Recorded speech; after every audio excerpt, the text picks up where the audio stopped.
families to scrub social media of military ties. No kidding. That happens not all the time.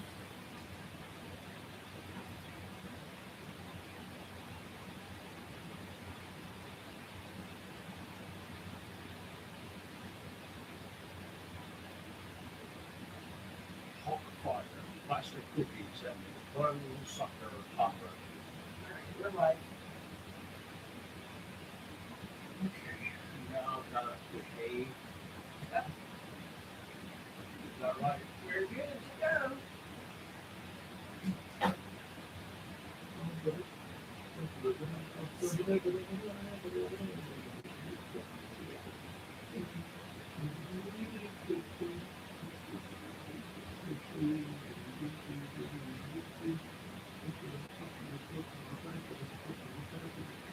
Go ahead, Mr. Harris. Need some headphones. Here. Okay, we got nothing, interference. Anybody that comes through the door is not the guy who gets shot. I can send them the enemy. You didn't ask me what else to come in today, did you? Yep. If you do, let me know before I get up here. Not a soul. I hate to shoot somebody that's totally innocent. No, there are not that many people.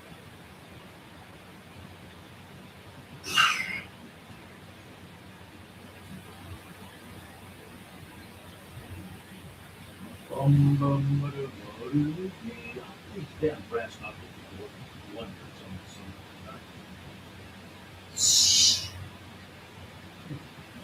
Let's save my hands. Computer up. Computer go. Ready, set.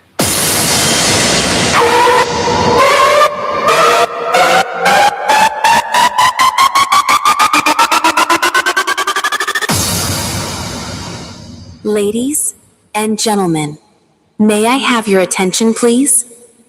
We rewrite the rules. The countdown has begun.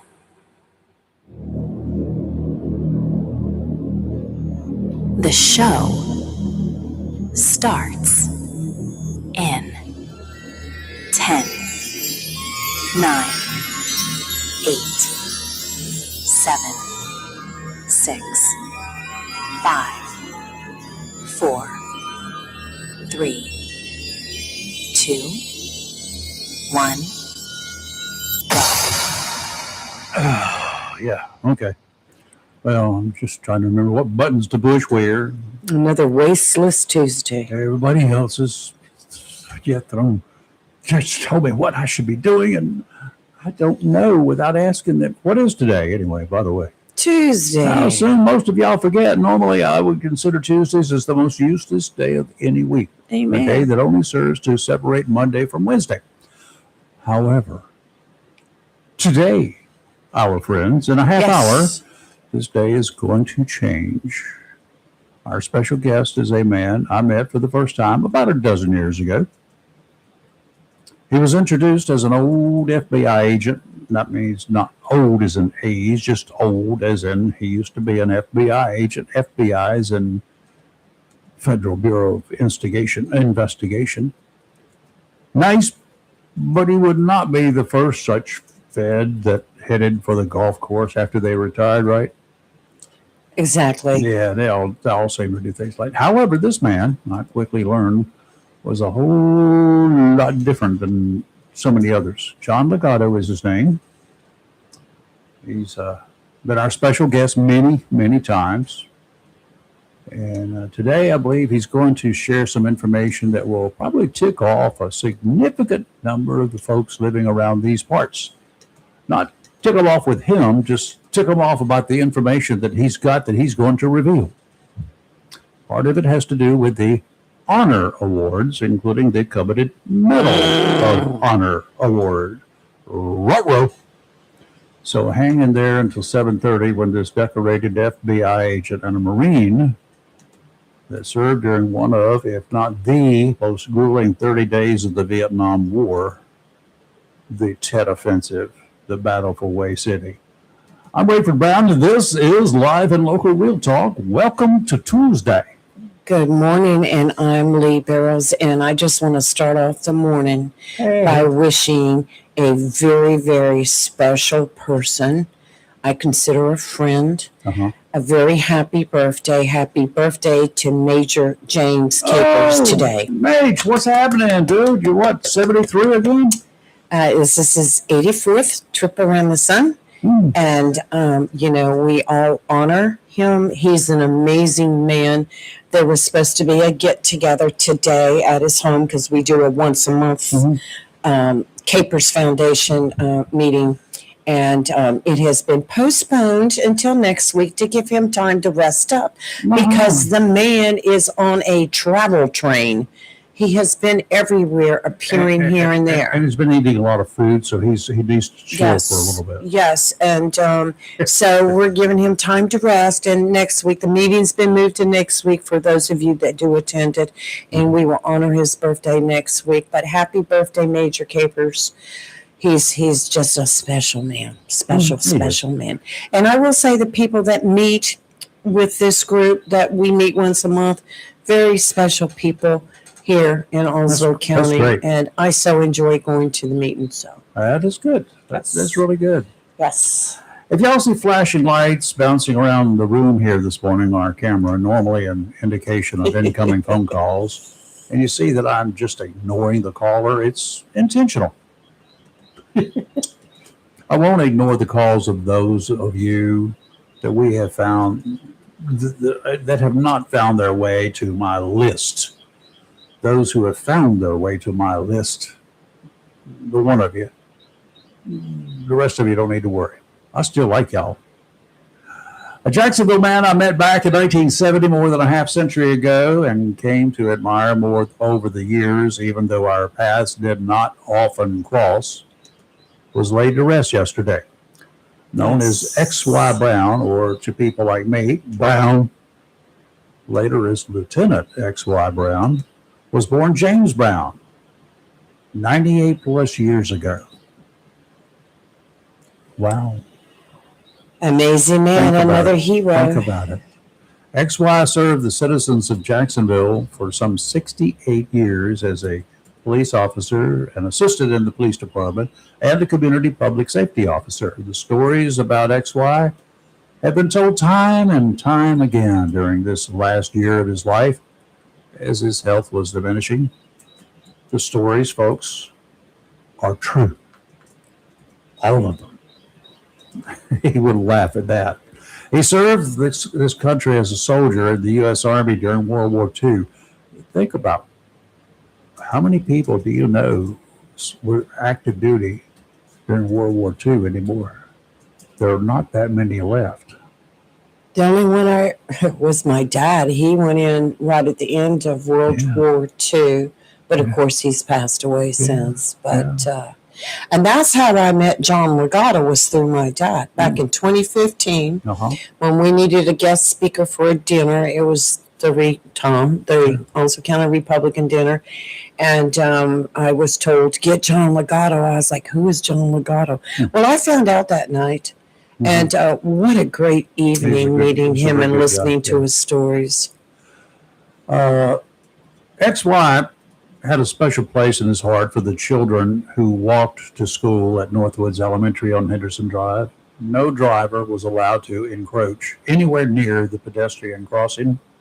Close, you get the eye that you didn't want to get.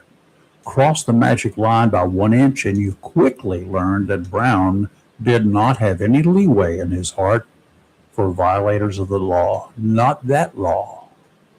XY, my longtime associate, many years ago, friend, you may rest now. Your shift is ended. Yes. I'm sorry, I jumped from XY right into Legato. Okay, I'm trying to post stuff about it. So Syria has been on our naughty list for a half century. But no more, apparently. Known for being a state supporter of terrorism, which put it in bad graces with the United States all those years, and a country that did not get anything from us during that time. Well, for whatever reason, it's been chosen that they are going to be okay. Looks like looks like that may be changing. Didn't see this happening, given the history that has been at best rocky. On good years, it was rocky. Secretary of State Marco Rubio said the change eliminates final major barriers to investment and economic recovery for the country. Whoopee. Wow. I guess this means we're going to start sending them money. I hope someone with both eyes open will verify that whatever we had over doesn't come back. Whatever we send to them, I hope it doesn't come back to us as missile payloads. Call me cynical, but our foreign diplomacy with Iran has left me pretty bitter. The president said back in July that he had checked and Syria was no longer going to support terrorism. Oh, those words are so cheap to say, aren't they? Or is it that they're not going to support terrorism if they actually recognize it when they see it? I'm all for peace, but not unless I can be convinced that this country or any other country du jour is vetted by someone other than politicians at any level. I prefer seeing former or retiring DOD folks from all branches, along with a dozen or so retired federal agents, looking into the locations used by terrorists. We do not need to lose any of our folks on the border if they get surprised by radicals trying to come across that border because they are now friendlies. No, it's not in my nature to openly support any nation that has ever supported terrorism until they decided that by playing nice, they could con the United States, us, out of billions of dollars. And that's where we're headed. Meanwhile, back at the ranch. How about that rain yesterday afternoon? Yeah, we did pretty well. Yes, yes. Came down in buckets. It did, Raining- twice rain- over me. It's raining cats and dogs. Yeah. Poodles were falling from the sky. Yeah. Speaking of cats, mine came in soaked. He's like, no, let me in. Yeah, we had some good weather yesterday. Good rain, yesterday. So, But back to Syria for a minute. A former Syrian prison official was convicted by a U.S. federal judge in Los Angeles yesterday on torture and immigration fraud charges after prosecutors said he oversaw and at times personally carried out brutal abuses against detainees under the now ousted regime of former Syrian President Bashar al-Assad. Yeah. yeah, okay. Samir Osman al-Sheikh, a former brigadier general who once headed Damascus Central Prison, also known as Adra Prison, was found guilty after a 9-day trial of conspiracy to commit torture, immigration-related fraud offenses, and 3 counts of torture. This according to the Justice Department. Prosecutors said the now 73-year-old ordered and oversaw the torture of political prisoners between 2005 and 2008, including beatings, suspension from ceilings, and the use of devices such as the so-called magic carpet. What's the magic carpet? It folded victims' bodies to inflict extreme pain. Oh. Then there's the torture and death of an American citizen who was grabbed while in Syria back in 2017. Majid Kamalmaz, I think, remained in captivity, reportedly undergoing torture until he died. He had been detained originally at a checkpoint in Damascus. Kamalmaz was running a nonprofit in Lebanon, helping refugees deal with trauma when he drove to Syria in mid-February of 2017 to visit a relative who had cancer. Once in Damascus, he called his wife to tell her that he had arrived safely. After that, the family never heard from him again. His death was revealed in 2024, 7 years after he disappeared. The family of this psychotherapist has a suit pending against the Syrian government for the loss of their loved one. This is the country that we are now going to be playing nice with. How long does it take one of those animals from Africa to change his spots? A leopard. Can they change their spots? No. No. It's there forever. Good luck. I'm proving it to me. I don't know. I'm pretty sure that I would not help Syria with anything less than until the government settles with this family. It won't bring him back, but Syria needs to fess up to what was done, ensure to the rest of this world that such activities are not going to continue, and that any other civilians from any country currently in custody needs to be returned now to their native countries. Syria must understand that we will not automatically hug and forgive. If I hug you, I'm going to have a knife in my hand. Not in my vocabulary, folks. Oh my gosh. I don't forgive people like this. I don't forgive them. I have no reason to forgive them. They've proven nothing. Words are cheap, and they mean absolutely nothing coming from the mouths of liars. Nothing. Ever been lied to? Oh, many of the time. Do you believe people when Not all the time. when they just say things to you?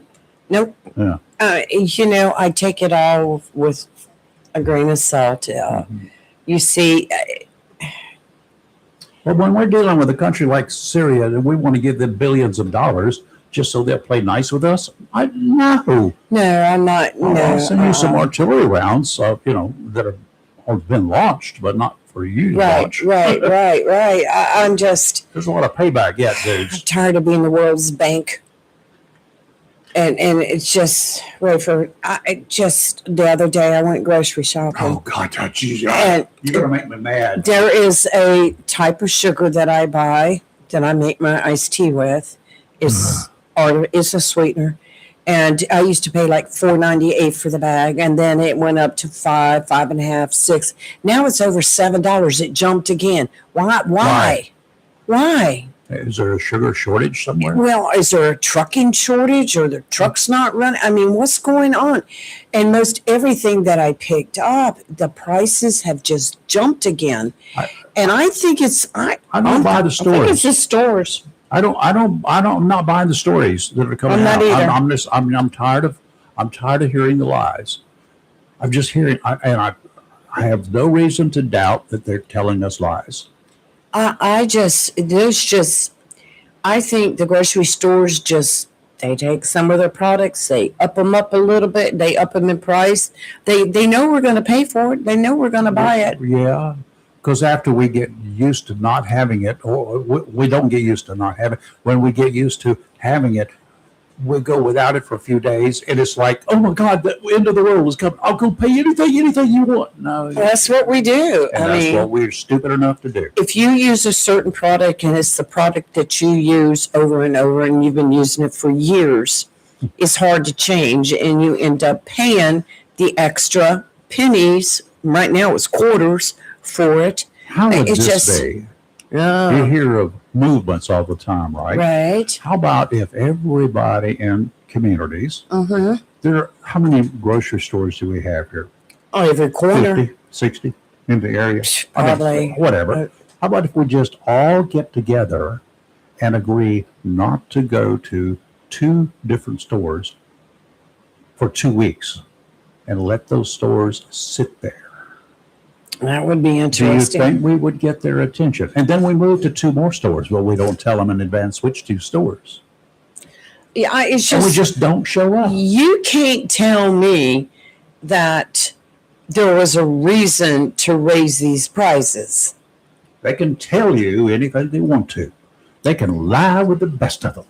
Well, I'll tell you what, I've a lot of things that I would normally buy or been buying. I quit buying a while back because unless they were necessary for my health or my stomach, Yeah. I quit buying them because, and then I tried the garden thing this year and the gardens just did not do well this year with the heat. I got a lot of good stuff out Yes, of it. I That's got the good some. thing. And I ate very well when the tomatoes were coming in very Right. well, and the cucumbers. But I'm cutting all mine down this weekend. so I've had a couple of good Done. I'm over it. the cantaloupes that came up on Yes. their own from last year left Yes. over. And I've got some that are, unfortunately, the vines started dying, and I didn't go Mhm. out and cover the fruit, and the fruit laid on the ground and got really hot. Yes. I went out yesterday or the day before. I'm gonna replant that same stuff though, since it's coming apart. Last year was a great year. This year, with the heat, the Yeah. prolonged heat, is just. Let's do weather real Let's do the fast here. weather. All right, the marine forecast a little less invasive than yesterday afternoon's rocking and rolling session. Tornado warnings, thunder, lightning, and a bucket load of rain in a short period of time as a cold front came, then headed offshore. The chances of additional rain went with that front. Today, up to 60 nautical miles, northwesterly winds 10 to 15 knots, becoming northerly 5 to 10 this afternoon. Seas 2 to 3 feet, a slight chance of thunderstorms. Wednesday, tomorrow, easterly winds around 10 knots, becoming southeasterly in the afternoon, 2 to 3 foot seas, a chance of showers and thunderstorms. And I think we got thunder and lightning walking through the door. The best kind.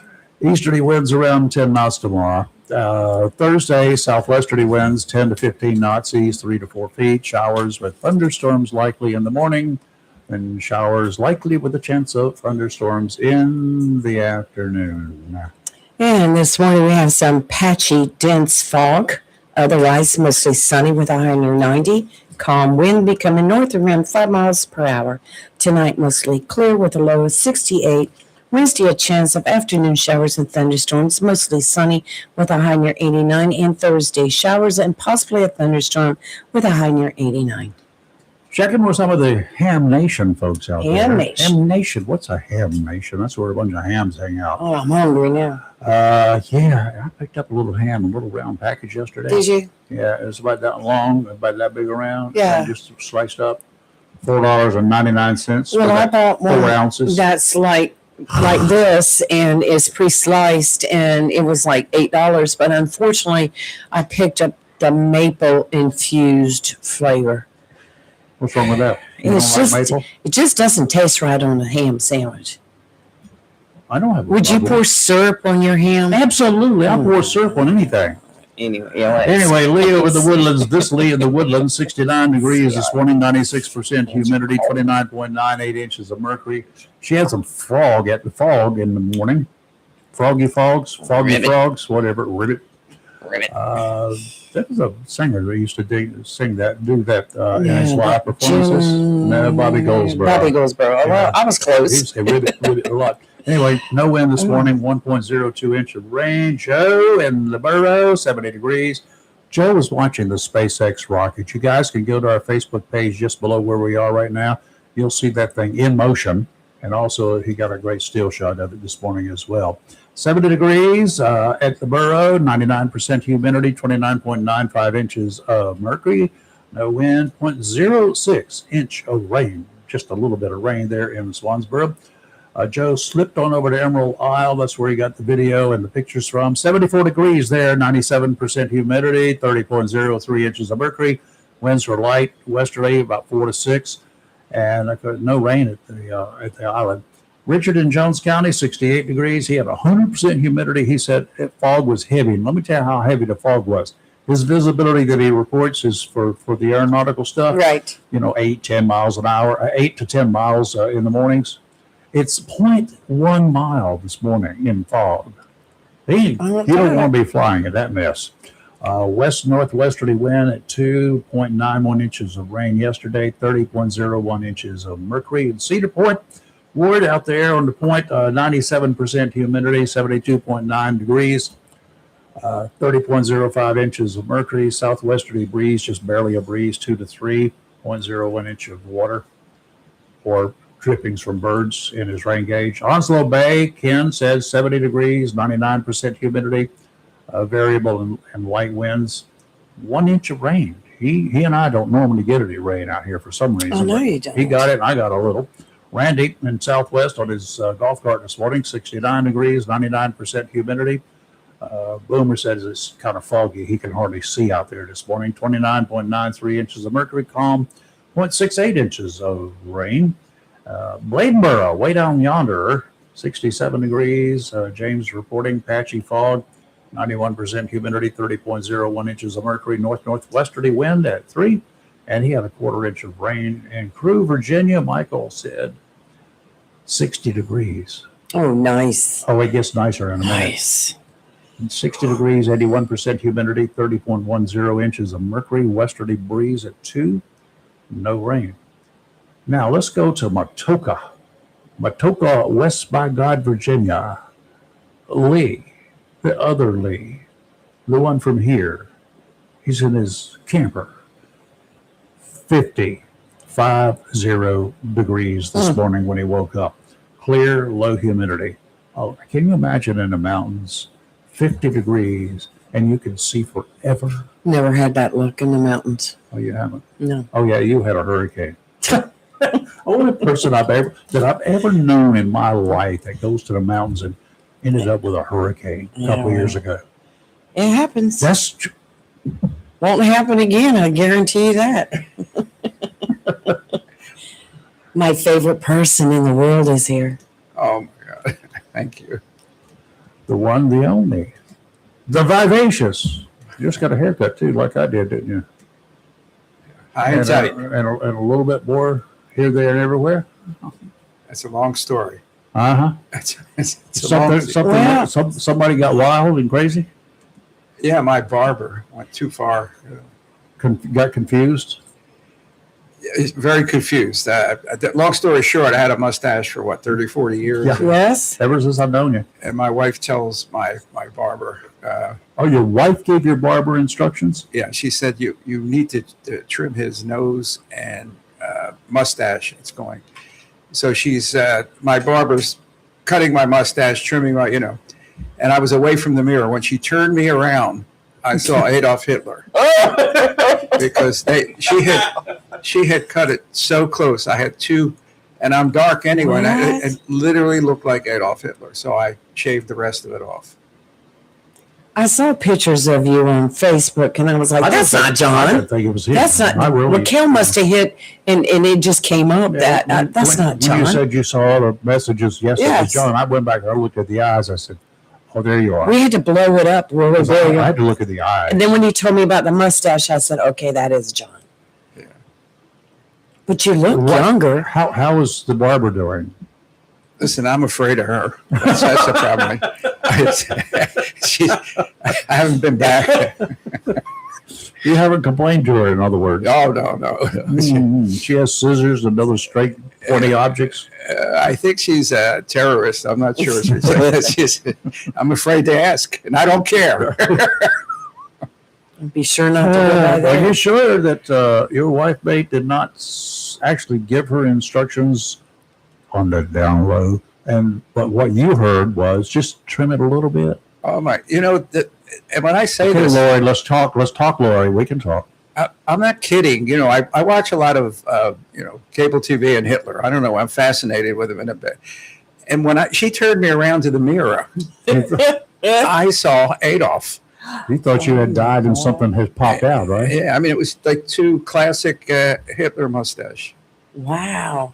Holy moly. I would have freaked out. I would have just gone and stopped by a Food Line, told my wife to go in, well, my husband, go in there, get a razor, and I would have shaved it before I even got home, You know what I told her? had I been a man. Not my wife, the barber. I said, "Great job, Morgan." And then I ran out of there.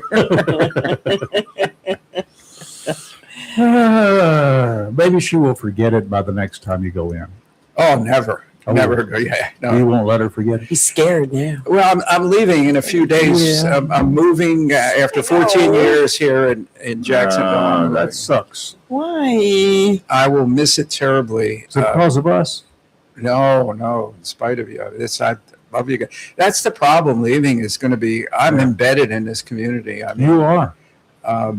yeah, it's really going to be tough. And a funny story is we moved here from Cleveland. And we were not You were used- run out of Cleveland. Let's get it right. Yeah, right. That's true. So Another story. my wife's on Western Boulevard when we first got here after driving in Cleveland, and a car stalled in front of her, and she's waiting for horns and screaming, and she watches like two cars. Guys get out of two cars and start running towards the stalled car. And she said, "This is going to be bad." And what they did is they pushed the car out of the way. They shook hands. Welcome to Onslow County. Yeah, no, it was the Marine Corps Yes, permeates that kind of. It does. And they pushed the car over, shook hands with the guy, and left. And she said, not one horn blowed. In Cleveland, it would have been a symphony of horns, screaming, and. I lived for several years on Henderson Drive, intersection Henderson and Doris, right? And my wife said, that tree limb up there is that tree. That tree limb needs to go. Get out the ladder. Get out the chainsaw. I didn't put the ladder against the limb. Don't go there. But I put it against the tree. I climbed up there, started that big old 20-inch big chainsaw, and I'm up there cutting it. And I said, well, I'm just not going to zip through it. I cut it so it would just slowly fall, right? Well, it didn't slowly fall down. It slowly fell this way because it was still attached by a thread on this end. What does it hit? The ladder and me. I'm up about 6 or 8 feet off the ground, not that high, but high enough. I threw the running chainsaw that way. I said, get that out of my area. And I hit the ground, and I hit it pretty hard. And I hurt my foot, so I crawled into the house. Literally crawled in because it hurt too much to even try to stand up. And next thing I lay down, sit down on the couch there, and next thing I know, the door comes popping open. There are 2 people. One's a female, one's a male. And he said, I'm a corpsman, and the other one said, I'm a nurse at the hospital. I saw you. You need help. Yeah. And they did it right there. Yeah, amazing. It's wonderful. Well, here in Jacksonville. Yeah, no. So anyway, you can leave us. I'm leaving. It's family. Let's okay. There's nothing we did. Again, I keep saying I turn 80 next year, and it's time to get around my daughter, my sister, my grandson, my nieces, my nephews. Yeah. And, so that's the Well, impetus. that I can understand.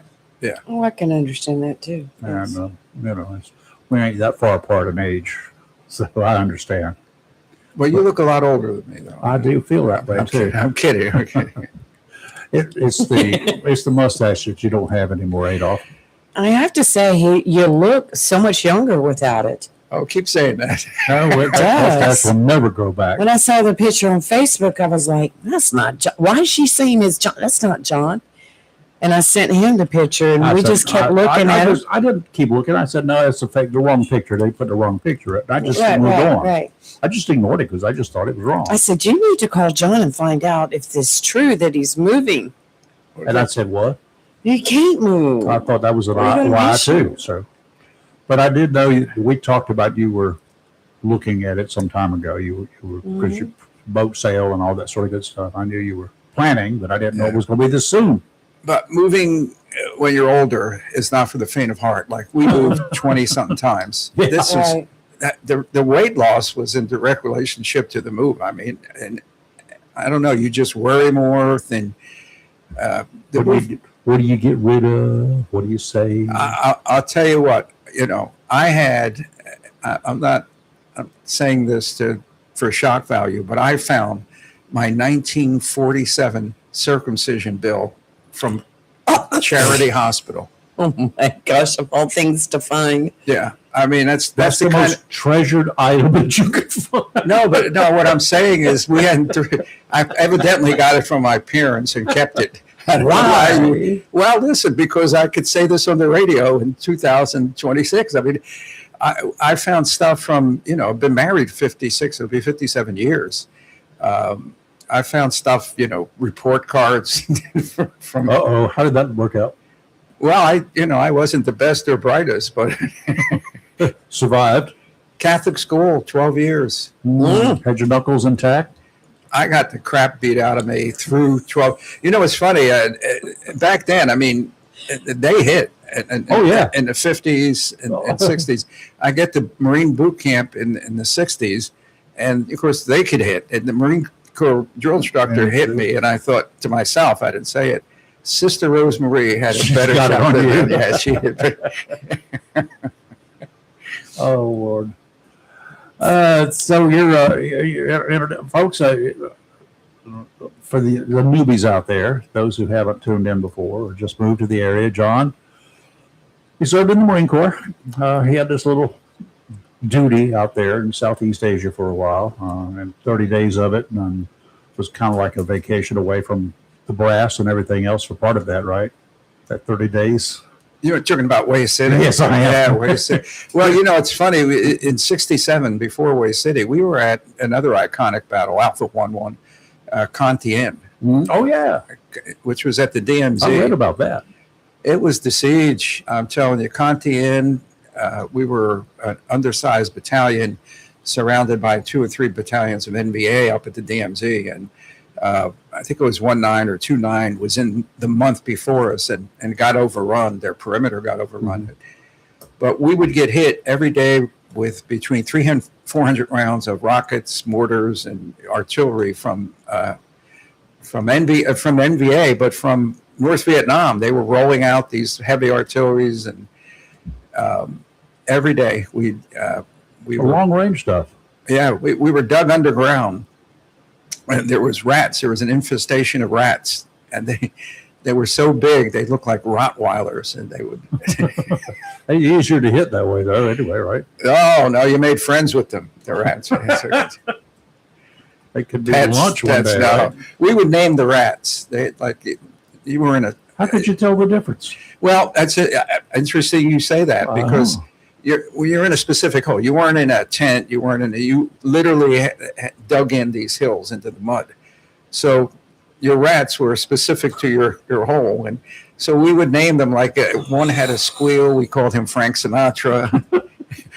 One seemed a little heavy. We called her the fat lady. Talking about the rat pack, right? Yeah, go ahead. Yeah. The fat lady? Yeah. Well, my partner in Vietnam was back in the 60s, there were many Marines that could barely read or write. They would put an X, and there were a lot of Marines that had jail of the Marines. Yep.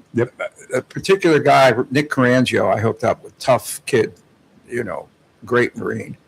And I forgot myself. Oh, so he wanted to take one of the rats when we left Contien, and he said, "We'll make it our mascot." I said, "No. That thing. Did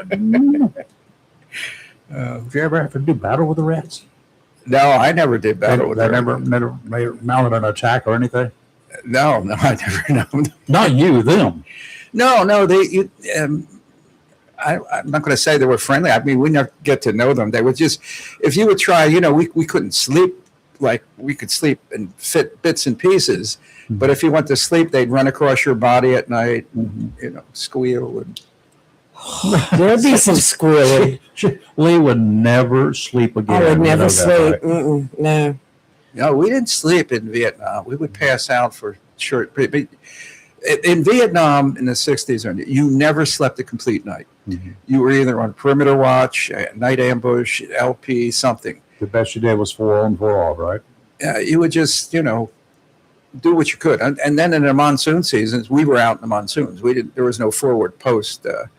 So you would learn how to arrange your poncho over your helmet, and that the only thing out was your nose, and you would go out. You would sleep an hour or two, whatever you could do. Yeah. Wow. How does that affect your sleep patterns today? Well, it was great until this move. All of that came back to you? Well, not the rats, but I don't know why this particular move was so stressful. That's how I lost the weight. Mm-hmm. Wow. I mean, there was reasons. Right. For example, the night before I was putting my furniture in storage in Greenville, I get a call from the truck driver from the moving company. And she says, "I Googled your storage facility and I can't fit the truck in." I said, "What?" You got a storage facility in Greenville, South Carolina, and the truck that you had coming with your stuff already on board wouldn't fit. That's what she said. That's a great story. Was she at the right one? Did you talk to her about taking the air out of her tires? Well, no. What happened is, long story short, I called the facility and they said it could fit. It fit by literally inches. Oh boy! Literally inches. She had traffic backed up in Greenville. And I'm not telling you, it was a two-lane road in Greenville at rush hour. It's 8 o'clock Monday morning. Oh, great. She had the truck. It was so long it went through the parking lot of the storage facility, across a two-lane highway, and into a Waffle House parking lot. An hour. I'm out directing traffic through the Waffle House parking lot, and she's moving back, inches. And anyway, I don't want to talk about it anymore. That's the, What kind of storage Yeah, lot wow. was this? yeah. Wow.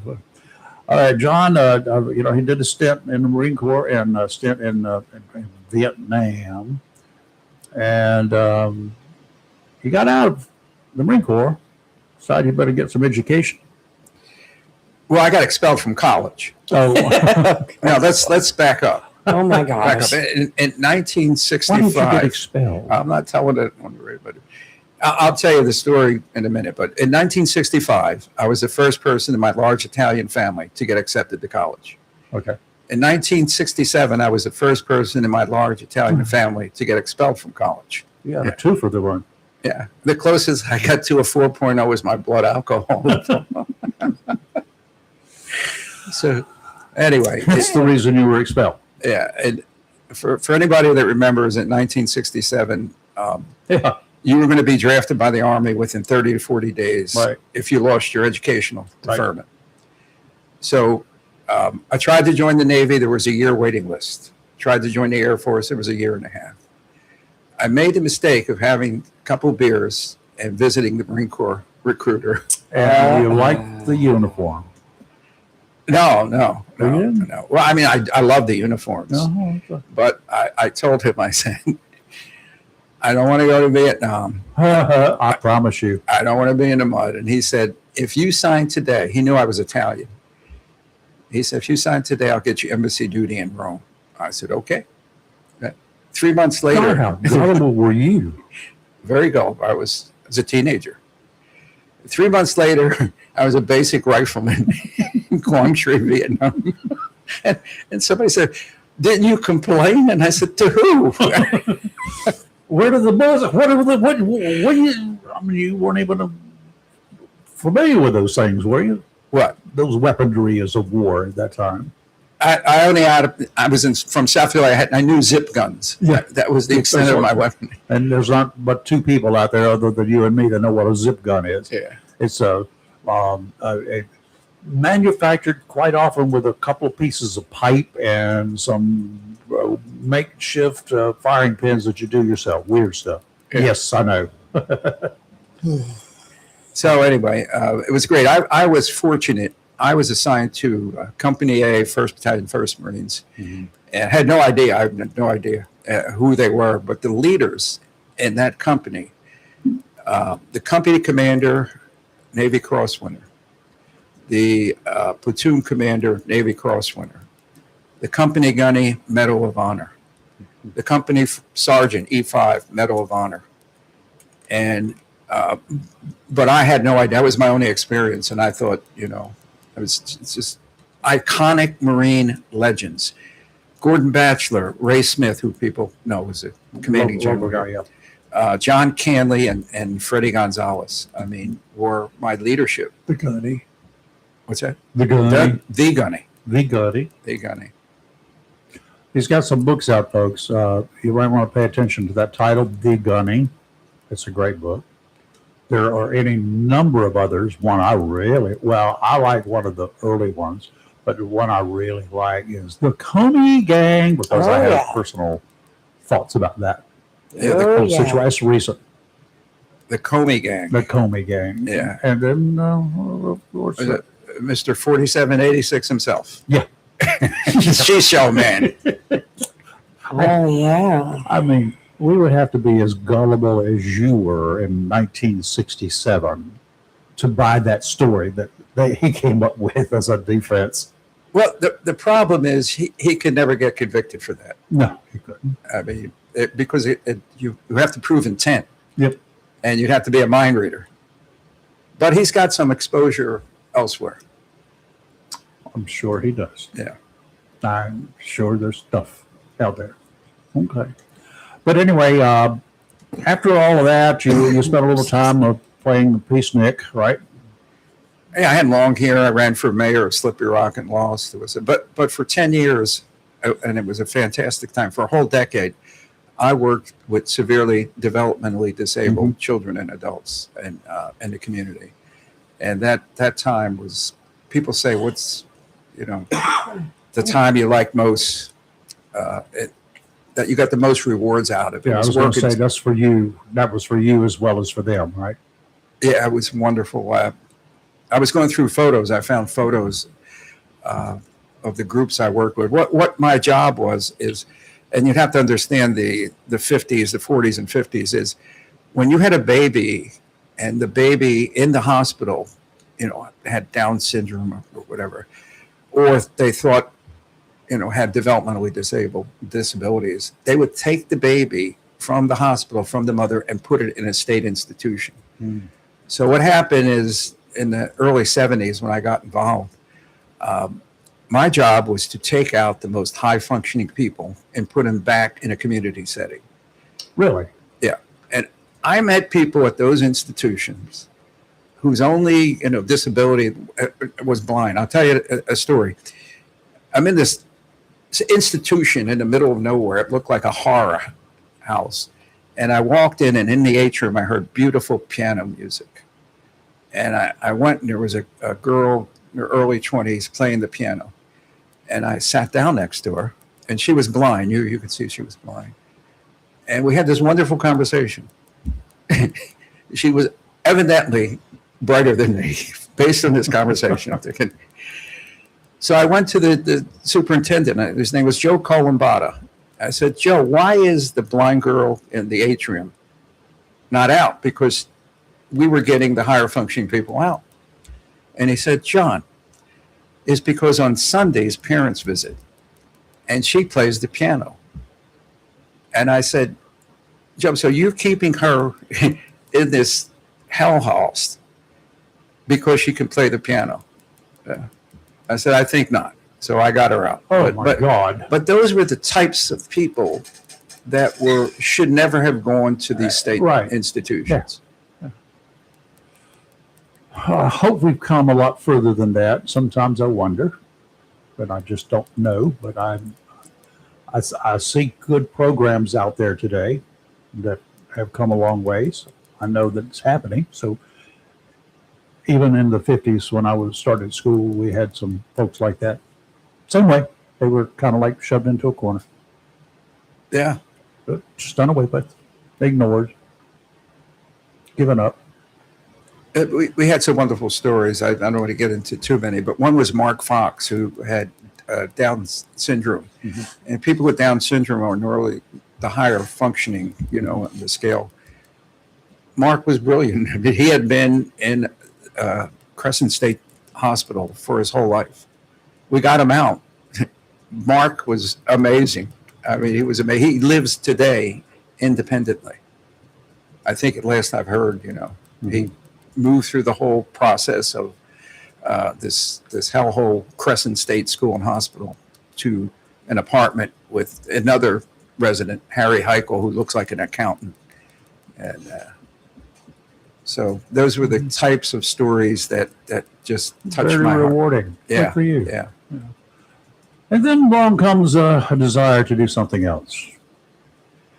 Yeah. But the problem is from that one job, I got promoted to administrative duties with the state. So I sat at a desk. Yeah. Yeah. And Hairballs. So I was recruited by a nun. What? To do what?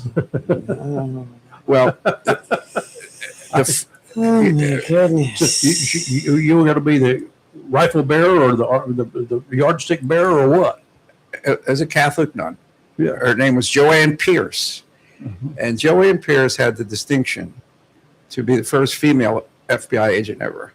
What? Yeah. She was a nun. Not when she was an agent. Oh, okay. Yeah. What happened is Hoover wouldn't allow females in. So the first 2 female FBI agents ever were a former nun and a former Marine. What a covenant. Lord. And they needed 2 because they were in dorm rooms in Quantico. Didn't want to waste a bed. Right. So anyway, I got expelled from college, right? So I'm going for my the big interview is with 3 people. It's a board. And the nun put on my board 2 Italian former military, Lou DiPietro and Jerry Pino. So Lou DiPietro has my records, and he says, John, I see that you were expelled from college. Do you want to tell me what happened? And I said, yes, sir. So I told him, and I'm not going to say it on the air. I'm still embarrassed by it. But I told him the story, and he said, were you drinking when you did that? And I said, oh, yes, sir. I was I had drinking. to have some kind of excuse for Yeah. whatever it was. No. I was like right out. Yes, sir. I was drinking. And so I go to Quantico and I come back and I'm in that office and he stops at my desk after I'm an agent. He said, you know what? He said, what you did was so stupid. We have all been drunk, but had you not, he said, you didn't equivocate. You didn't try to make an excuse what you did. You didn't try to blame somebody. You said, yes, sir, I was drinking. And he said, we've all been drunk, but we would not have let you in had you not been drinking because it was so stupid. This, after the mics are off, I've got to hear this. No, I'm not telling you. After the mics are gone, we'll talk about you. She tells me you're a leak in the organization here. I don't know. Wait do you hear what I've been doing last night until 2 o'clock this morning. Right. So I have a listener, and I think you already covered this, but he wanted to know what year you joined the Marine Corps and what platoon did you start with? 1967, 274 Paris Island. There you go, Robert. What's that? I said, there you go, Robert. Robert was asking. Robert that may have been about his time. I'm not sure. I think Robert Maybe a little later. probably joined later. Little bit But later. so after the military, I mean, when did you decide to go into the FBI? What made you decide to go into the FBI?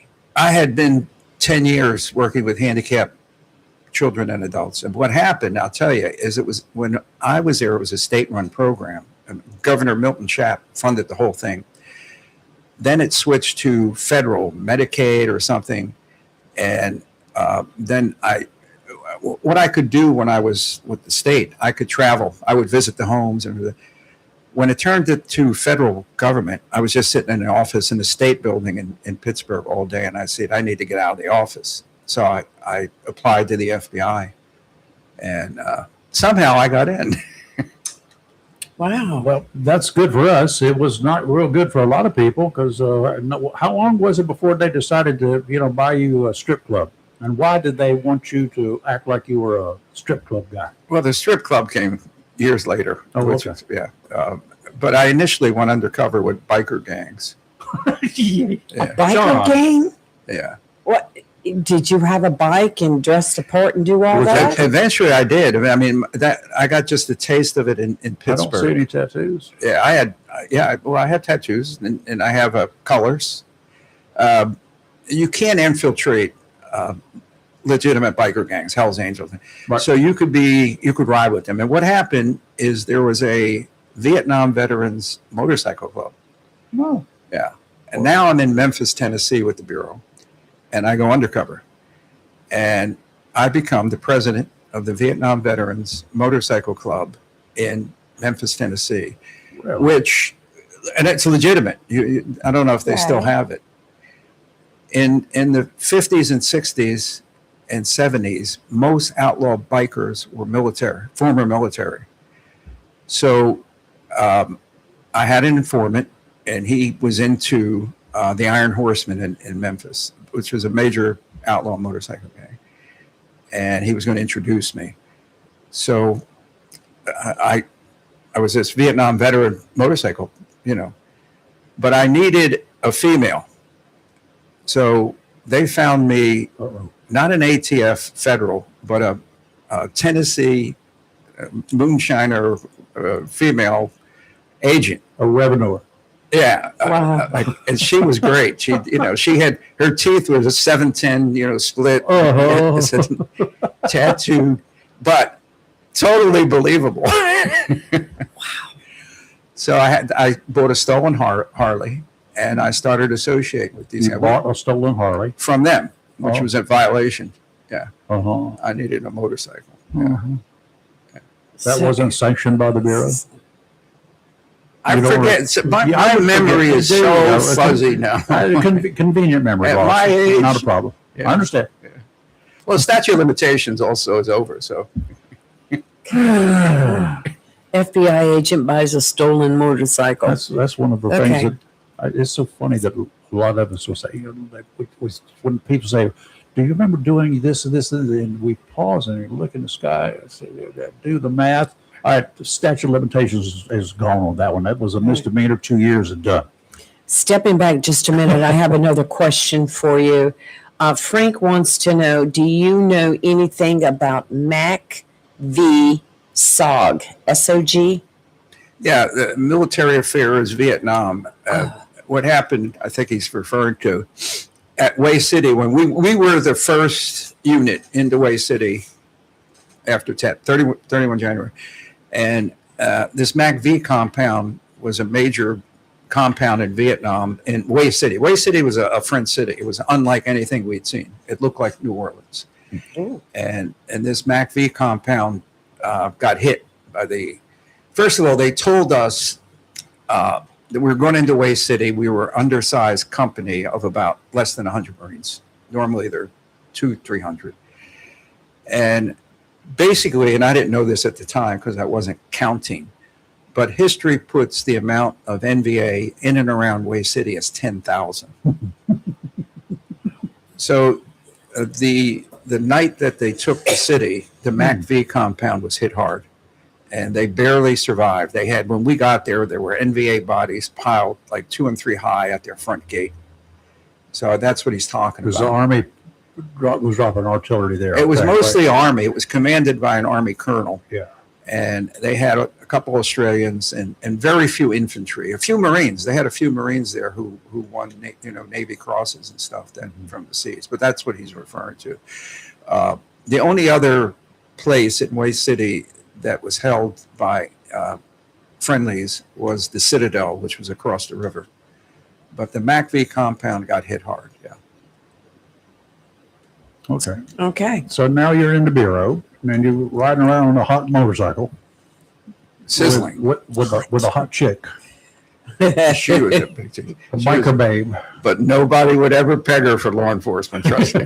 Not even me sometimes. I'm thinking, Are you sure that I got on that? But so you did that, and what did you come out with there at camp? How long were you under with that? just an aside. The Iron Horseman clubhouse was in Mississippi.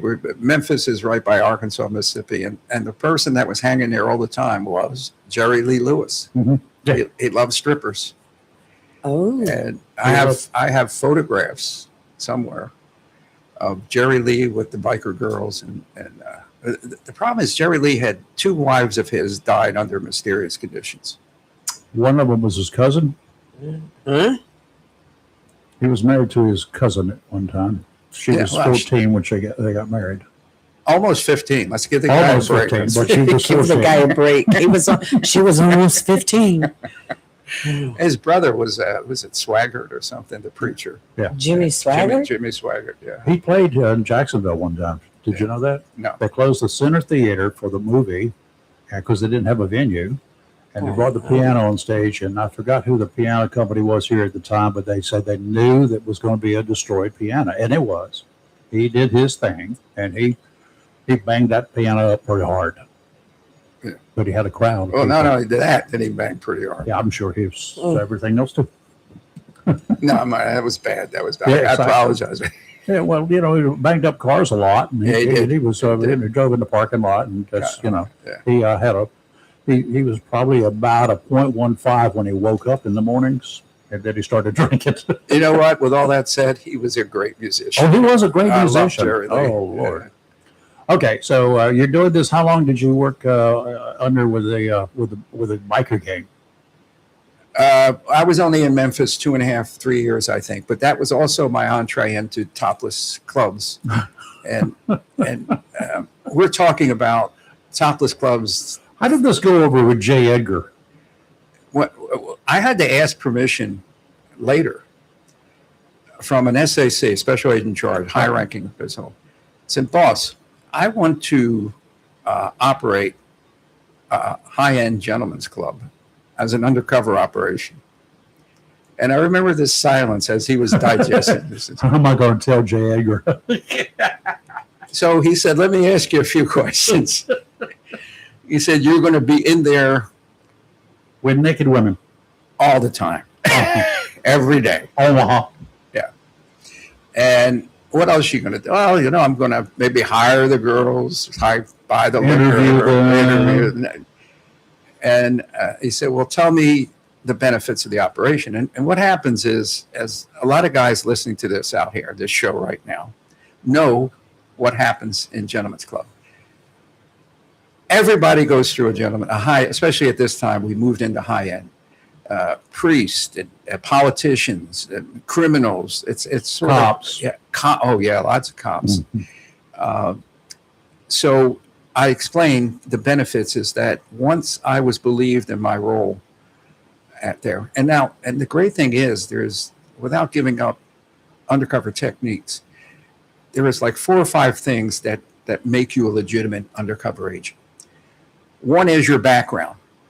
You know, my background was from inner city. I didn't use a lot of big words, and I understood. You're a Philly guy. I understood bad people. I could. I was in fact, I was You more can walk the comfortable. walk and talk the talk. Talk. Walk. talk. You walk and talk. I'll be honest with you. I was more comfortable sometimes with the criminals than FBI agents who I shared very little, you know. So the other thing is, so you have to have natural abilities. The other thing is you need a backstory, because what do we do when we meet somebody? We finally say, hey, where are you from? What'd you Check do? them out. You need to have a backstory. And my backstory was I own this club, or silent.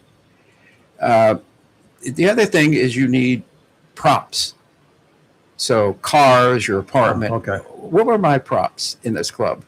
Naked woman. Girls. Yeah.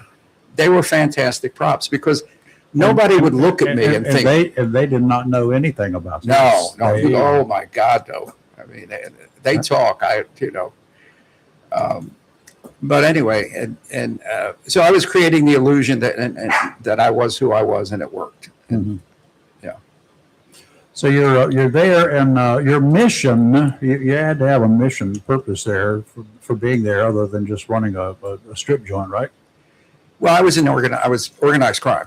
Okay, so these clubs are quite often, especially the bigger ones in bigger locations, are quite often owned by folks who they got broken noses and stuff, and all sorts of the stereotypical genres. Yeah. They're mobsters. Listen, I never met a priest that owned a new joint.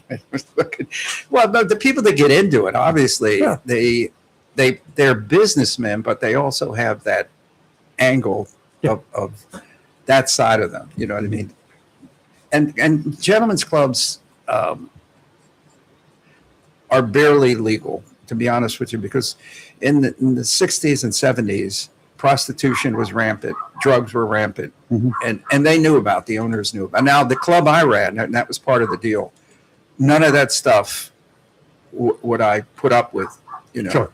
The club was my backstop. Yeah, you're not going to promote an illegal activity. And in fact, when I found out, like, say a girl was selling drugs, gone, I would fire her. If I found out we had these private rooms, that anything was going on other than dancing, I would kick whoever was doing it, I would fire them. So I ran a good club. If anybody wants to hire me, I'm retired now. You had experience. A lot of experience. Years. So how long did you do this little gig? Well, I did. How long did you milk the federal government for? All total, I was undercover 8 years. 4 years, but anyway, just a side story. I was in this club so much. I'll never forget it. It was a shift change at like 7:00. Uh-huh. And these clubs had these TVs, and there was TVs all around it. I'm sitting down smoking a cigar, and two topless, beautiful girls came by, and I was sitting down. You wouldn't have hired any ugly ones, right? No, not in this club, no. Okay. And they were standing there. High-end club, right? This is how I knew I was there too long. Outstanding. So these two beautiful girls come there, and they're standing, they're blocking, but I am eye level with, Equipment. And what I said, could you move aside? I'm watching the game on TV. You didn't.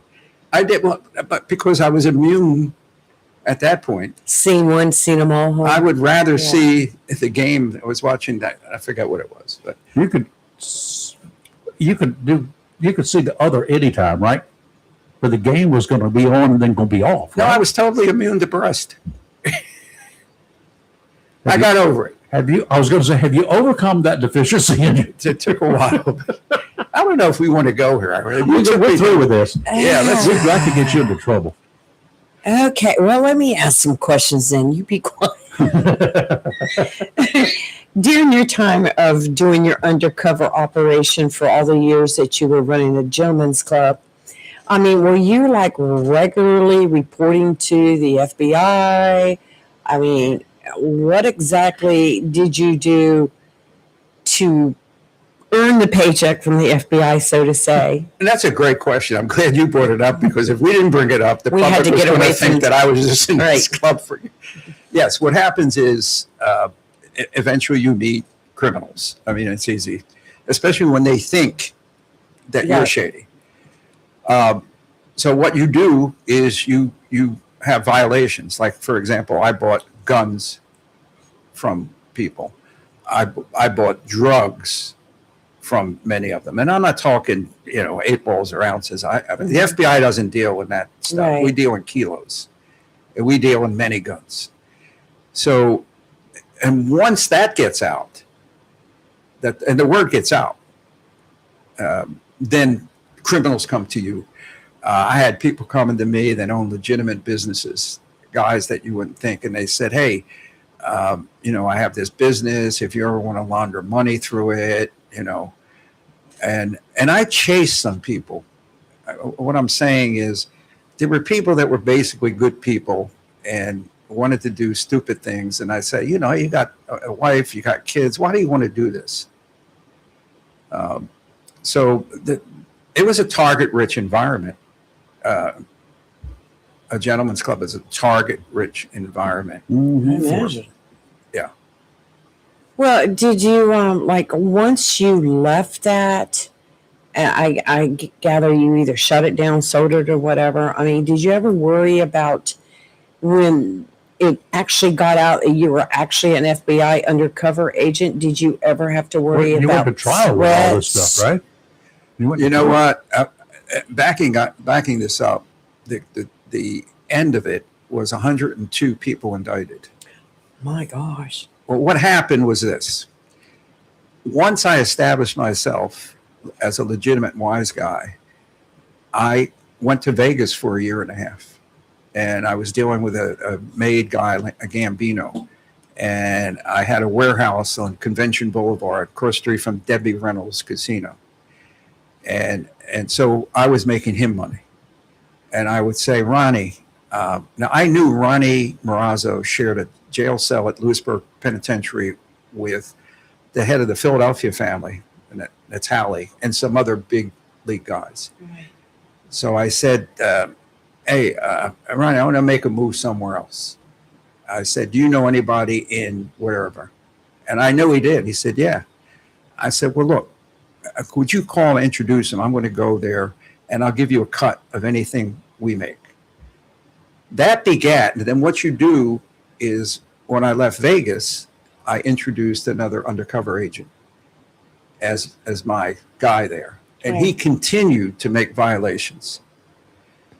This begat Toledo. In other words, I did this around the country, to the point where MI5 called the FBI undercover unit. And in England, they don't have organized crime per se, but their organized crime is the boxing industry. That's where all the criminal activity. Mm-hmm. So you had these two MI5 agents that were trying to infiltrate in England. And they said, we know some legitimate New York or, Italian wise guys in America. So they call the undercover unit and they say, do you have anybody that if they check on would pass muster that, So they called me, the agent, and they gave my undercover name, these guys in England, to the box. I go to England and I'm undercover. That's how far it went. I was undercover in Los Angeles, Toledo, Youngstown, Philadelphia. Seemed like I found a photograph of you on the back of a boat down in Miami area. The Abscan boat. Uh-huh. It was the Abscan boat.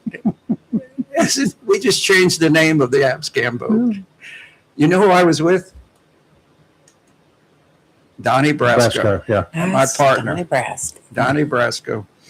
Yeah, we were in the Abscan boat with wise guys. Of course, the Abscan boat is captain, legitimate, all FBI agents. Every room is bugged, the state room. Sure. And we made a big deal with guns and forget what it was on the Abscan boat. Yeah. The Abscam boat, for those folks who don't know, that kind of originated up towards South Carolina with a congressman, wasn't it? Well, no, it was. You could be right, but I thought it was the East Coast, Northeast. It was legit. It was political. A lot of politicians on the tape. Had a lot of fake Arab oil. Fake Arab. They were Italian undercover agents. We couldn't find any Arabs. We couldn't find any Arabs. Yeah, but there was a congressman in the district there in Conway, Myrtle Beach area, John Jenrette. Yeah, Jenrette was one. Jenrette I knew very well at the time. And this is the guy that he was so loved in that district that he got pictures of him stuffing money into his coat pocket on camera. Old 16 millimeter black and white or old video black and white of some sort. Terrible quality, but y'all got it. And he got busted. He ran for re-election before his trial. He almost won. Yeah, well. Almost won. There was a movie made about it with Brad Cooper and Jennifer Lawrence. There was a movie made about it. And I knew his wife, too. Matter of fact, she... I saw her at the Miss America pageant up in Atlantic City. Yeah, Atlantic City was where a lot of this went on. That's right. Yeah. Well, I want to ask you, going back to the 102 indicted, did you have to get up there and openly testify against these people? I did. Did you feel daggers coming your way? I mean, yeah. Listen, Philadelphia, Skinny Joey Merlino. Do we? Skinny Joey. Yeah, he's the boss. The Philadelphia was the boss. I had to testify. What happened is they indicted him on RICO, and had the 4 predicate acts were murder, tons of cocaine, an ITSMV, which is a stolen motor vehicle, and gambling. I was the agent that sold his crew a Lamborghini. And so I had to testify, but the big part of the trial, Bruce Cutler, John Gotti's attorney, was representing one of the wise guys. There was 5, the boss, the underboss, and 4 other soldiers at 3. So the murder and the drug part of it went on for months. It was the trial of the century, I come in at the end for this stolen car case, right?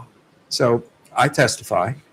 And as I was testifying, guys, wise guys in the audience were going like this and this. But he gets acquitted of the murder and cocaine, but he gets convicted of the car thing and the gambling. And gambling's easy to prove. Joey went to jail 9 years in Florida because of that Lamborghini. Because of a stolen car that you sold him. Yeah. Oh, great. Yeah. Well, did you go into witness protection after that trial? No, what happens generally had I been an informant versus an undercover agent, Yeah, my life would have been in danger. But generally, agents, they leave alone because, there's a lot of attention that's brought upon them, sometimes without warrants or whatever, should they do something bad. well, and the other thing you have to consider is, It's payback. I turned 80 next year. When I was dealing with a lot of these guys, they were in their, I was in my, they're dead now. A lot of these wise guys are either nursing homes or, so. In fact, Joe Pistone, Donnie Brasco and I we go around making speeches now, like news, Right. Yeah. Oh. In fact, we were the guest speakers at the North Carolina Chiefs of Police Convention at Cherokee. Yeah. I remember that. Cool. That is so cool. Yeah. And you got rid of all your guns after that, so you became a very peaceful-minded individual. You're nonviolent and all that. Right? I'm just old now. I just like take naps and listen. Okay, so when did you retire from the FBI? It's January 2003, so it's 23 years ago plus. So when did you start writing? For those listening, you're a renowned author, written many books. Yeah, let me confess something on the air. Okay. My first book, I don't know if I can get in trouble for this. Maybe I won't. You're fine. Was written We'll grant you immunity. while I was an FBI agent. Yeah, and it was published under my daughter's name. So Oh, what was the name of that book? Lurza's Lives. I was going to ask you about that book because You when wanna I just slip went up to through. the website, it showed that as being one of your books that you wrote, and I had never heard of that. Yeah, well, the name John Danica is my one daughter's name Gia, which is John. My other daughter is Danica, so it was written under Danica. Oh. Yeah. Okay, because that was a question I was going to ask you. Lurza's Lives, because it has listed here The Gunny and then that other book, and I was like, what? I never heard of that one. Well, Dirty Boys, The Near Enemy. Right. Dirty Boys was a fun book to read. Yes. Oh, that was. And you know She what? likes Agent 36. Some of your books, though, because there's so much military in some of it, I would just be like, huh? Because all the lingo and stuff. Oh, The Gunny, obviously. Yes, the Gunny. Yes, definitely the Gunny. The Gunny is, we should say, Interesting. my Gunny won the Medal of Honor in Vietnam, and I wrote a book about him. Yes. He didn't get recognized until 50 years after Vietnam. That John, that just upsets me so bad. Which is kind of where we're headed. That these people that earn the Medal of Honor or the right to have it have to wait years and years. And if you ever watch one of the ceremonies on television, like at the White House, most of the Medal of Honor recipients have already passed, and they're giving the family the award on their behalf. And I just think it's wrong. So Whether look how many wheelchairs or years it. crutches or whatever, And I'm on the record right now. The current let's Navy. do it right. Department of Navy Valor Award sections and medals is corrupt. And I Let's say back corrupt. that one more time. Well, I Right. say corrupt because if you look at the definition, it says dishonest. Mhm. Right. And that's a statement I make backed up by documents. You got it in writing. Yeah, I have it in writing that they're dishonest. They unduly influenced the Valor Board. One, but probably many more. It doesn't take but one. Yeah, and I really hope they come after me because then they're going to have to be Go to subject to court. discovery, right? Mhm. Yeah, they cannot withstand. We have evidence. I mean, we have letters. Well, what we really eventually had was the Secretary of the Navy admitted it. He admitted it in writing that the president of his Valor Awards Board, I forget the phrasing, but did this, did that on a particular Valor Board, Does it seem to you, or did it seem to you, that maybe a disproportionate number of ranking officers kind of sailed through to get their Valor Awards, as opposed to the guys that were in the trenches out there doing this? What does it seem like to you, sir? again, back this Sound like a up prosecutor, don't I? by statistics. We have this president of the Valor Board. He's been 18 years going on. Mhm. He has put in writing this. And Damn. he has been the guy, the head of this. He believes there's two separate tracks of valor, one for enlisted and one for officers. He put it in writing. And what he said is that commissioned officers can get valor awards, deserve valor awards for non-action. Okay, here's what he said. If they inspire enlisted personnel to commit an act of valor, their inspiration, that's it. They didn't carry any wounded. The officer didn't charge the enemy. But what did is he inspired enlisted personnel to charge the enemy or carry wounded. That officer deserves a valor award. In writing. He put it in writing. We have it in writing. So there's two. So he says that if he directs his men, motivates his men, distributes ammunition to his men. From afar? From afar. I mean, Not even there? Well, no, he's there. Maybe he's in the air, but he doesn't actually commit a physical act of valor. Mm-hmm. To that point, we submitted 150 summary of action citations of officers in Vietnam that did not commit a single physical act of valor. And the Navy won't comment on it. I wonder why.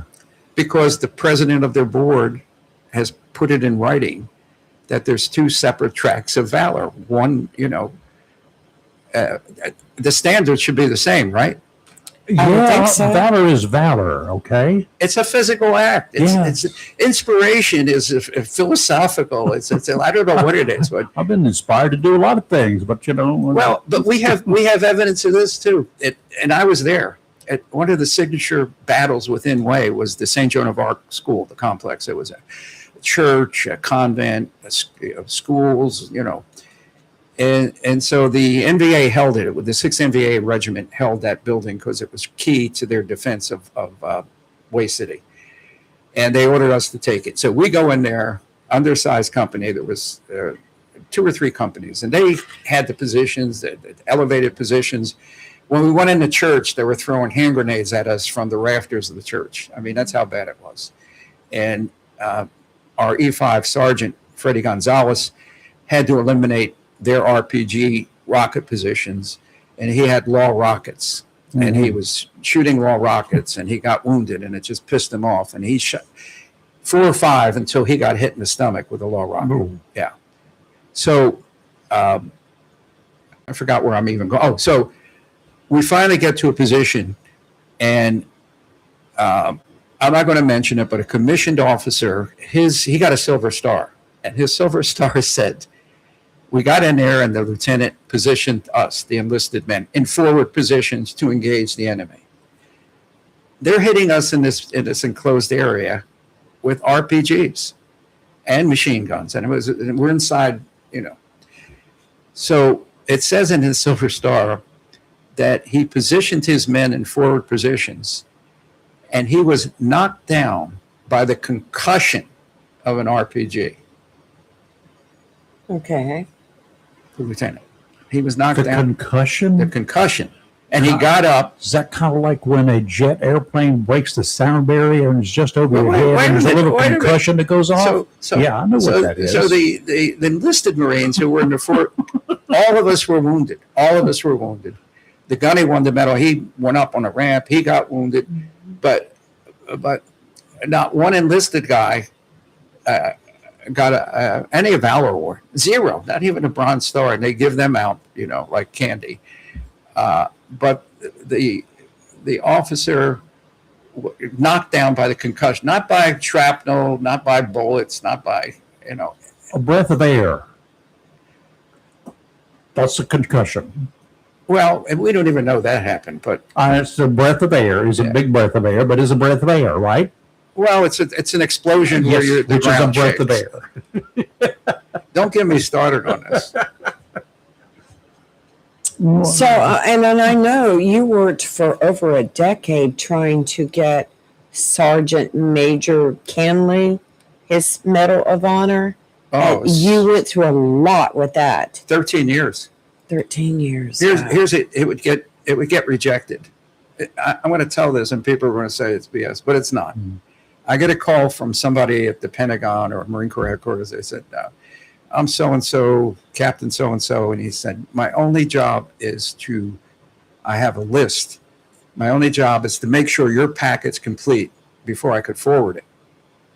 And it's not complete. And I said, what's the problem? He said, you have 11 missing signatures on your endorsement form, which was a federal form. And what that was is that every officer in the chain of command at that time had to endorse it. They didn't have to say they witnessed the valor. They just had to say, we reviewed this thing and we're endorsing the Medal of Honor. Right. And he said, I can't forward your packet because you have 11 missing signatures. And I said, so what I did is I researched it. There were 13 people in the chain of command in 1968. 11 were dead. The 2 people that were alive signed it. I researched, it took me months to research the date of birth and the date of death of the 11 people that died. And I put it in the report. And I said, no, the form's complete. And he said, no, sir. He says, I can't check that box because you have to have the signature, and there's 11 missing signatures. And I finally said, you do know they're dead. And he said, yes, sir, but I can't check that box. It took me 6 months to find an adult. Wow. Can I break your fingers? I can help You you. can't even argue with these people. Yeah, I know. Yeah. Wow. That's got to be.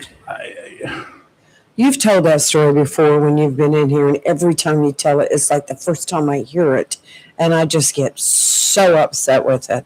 Frustrating. It is Another so time, Frustrating. Another time, for the first 4 days of the Battle away, we had no commissioned officers. They were either dead, wounded, or elsewhere. So the company gunny takes over, who's normally a captain's billet. So he's 5 or 6 ranks below. And his XO by default is an E5, which is about 7 ranks below or whatever. So for 4 days, there's a bunch of PFCs, Lance Corporals, an E5, and a gunny. Running the show. Yeah, and the gunny ran the show. And so did Freddie Gunzow. But anyway. So it comes back one time and written, it says that we can't approve the Medal of Honor because no commissioned officers witnessed the acts of valor. Now I had, there was 20 times saying there were no commissioned officers. They were all dead or wounded or elsewhere. Right. And that was one of the reasons it took 13 years. Well, wouldn't the medical reports stand for something, mean something? I mean, if you're treated for being shot several times while you're out there fighting, doesn't that account for anything? For what, medals? Yes. Well, no, Purple Heart. Purple Heart's one yeah, thing. we get one thing. And you Right. shouldn't get a medal because you got wounded. Right. There has to be a heroic act attached to it. Right. But what I mean is, do you not use the medical to help base the need for that person earning the Medal of Honor? When you submit these forms, Right. they put PH, Purple Heart, Purple. Yeah, it's all. They have to verify, the Purple Hearts, and they do. They have Right. those records. But you It's don't get an crazy. award. They don't get a valor award for getting shot. Right. That's Right. the bottom line. It's and that's come up a few Should. times too. But how about if you get shot and they sever your spine, That's what I'm saying. and you're a quadriplegic the rest of your life, which happened to a good friend of mine, Joseph Burkhart. Mhm. He was put in for a Silver Star based on Way City, 3 separate acts of, heroic, going out, pulling wounded back, not once, Well, twice, engaging the enemy in close quarter combat. And so he was put in for a Silver Star. You didn't have any news people with you with documentation about all this stuff going on? No. Guess what So it goes to a Valor board. Guess what Joseph Burghardt got? Nothing. What? Nothing. Not even a Purple Heart? No, he got Purple Heart, Right. but not even a Navy commendation. Who Norris Brendan got a Navy for anyway. So what happened is FOIA documents proved that the original Valor board confused Joseph Burkhardt's dates. And it says, we confused it. He didn't do it this date. He didn't do it this date, you know.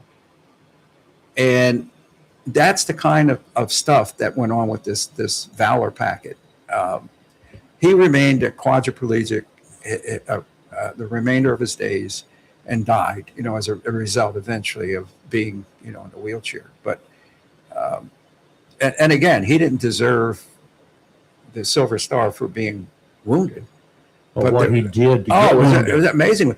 Let's talk about Norris Brendan. Norris Brendan in this award packet was nominated for a Silver Star, got a Navy commendation, which, just for being there. for being there. I flew to Minnesota to give his parents the Navy commendation or Navy award. I forget what it was. It was a very low award. And I'm reading it, and it said that he personally stopped the human wave attack of NBA. And he got a being there award for that. Yeah, I couldn't. Come on, really? Now, we eventually corrected that one. But you don't correct it. It takes years. Why didn't they see this before you had to make this flight? Why was it? Didn't somebody somewhere in that chain of idiots? I don't say command. That chain of idiots. Didn't somebody realize this dude stopped a whole wave, and we're giving him, this a lollipop? Let's talk. One quick deal with medals. People listening out there are either former military, active military, or no military. They have no idea of the Medal of the Bronze Star. We hear about it every day. The Bronze Star, there are more Bronze Stars issued for people who were never in combat than were people who were in combat. What do you mean by that? Okay. Isn't it a combat award? The Bronze Star is given if you are an attorney in the Pentagon and you're working on a case that's dealing with a war, you can get a Bronze Star. You can get a Bronze Star administratively. I'm not understanding. Great. How do you get any awards if you're an attorney working at some capacity and not getting shot at or not in a combat zone or not whatever? How do you get a combat? I didn't get a Bronze Star. Now, there's 2 Bronze Stars. The subtle distinction, and people don't realize it. Again, there's a Bronze Star with a combat V. Yes. That means you were in combat. Right. But the subtle distinction, if you watch politicians coming up, the cycle's coming up, you will see politicians who they say is in their gear, their combat gear, who won a Bronze Star. Where's the V? 99% of them didn't win it in combat. They don't have a V. They don't have a V, but they don't say that. They put their photograph in combat gear and then they put the Bronze Star. So you can get a Bronze Star for being an office spoke. In fact, there were more Bronze Stars issued in Grenada than there were troops in Grenada. Wow. The medal system is so screwed up. What concerns me is sad, it's irritating, frustrating, and it will tick you off. What's concerning is that now we look at somebody that is Medal of Honor winner. What does that mean? Is that a big deal? A Bronze Star with a V, without a V? What is that? Does that really mean anything anymore? What is all this brass that these people? Does it mean anything? They shoot expert. Does that mean anything anymore? It doesn't. Seriously, it doesn't. I have researched this new book that's coming out, and it's going to be explosive. That was my next question. What's the name of it? Desk Assassins. Desk Assassins. I like it. Sounds almost like Facebook people. Yeah. Desk It's going to have some Assassins. exclusive stuff that has never come out. Wow. And it's going to I'll probably get sued. Any just a hint? Oh, I could tell you some things. My kind of book. I could tell you some things. My classmate at the FBI Academy was John Hyler. John Hyler was one of the 2 hostage negotiations at Waco. Oh, God, here we go. So John Hyler is 80, and he wanted to get this off his chest, and he put it in the book. He's, not in good health. He's at Waco, and it was the 51-day siege, and we all know Waco. So he had developed a relationship with Steven Schneider, who was David Koresh's right-hand man, who was and around day 30, he negotiates a deal for the release of like 15 kids with Schneider. And he says, Steve, did David approve this deal? He said, yeah, he approved the deal. He said, tomorrow we'll release 15 kids. In the command post, what was going on is there was tremendous pressure to end the siege because there was accusations that children were being sexually abused. Congress wanted it ended. Clinton wanted it ended. He was putting pressure on the new Attorney General, Janet Reno, to end it. Yeah, buddy. Yeah. So the SAC in the command post is under pressure to end the siege. The tactical officers, the SWAT guys, wanted to just charge the place, get it over. Hyler comes in and says, look, I negotiated the release of some kids tomorrow. And the tactical people are saying, bullshit, they've gone back on their word. And so did the FBI going back to their word, So, but basically there was bad blood on not keeping the word. And so Hyler said, well, look, I negotiated tomorrow. They said they're going to release the kids, some kids. I don't know if they're going to do it. They've gone back on their word. We've gone back on our word.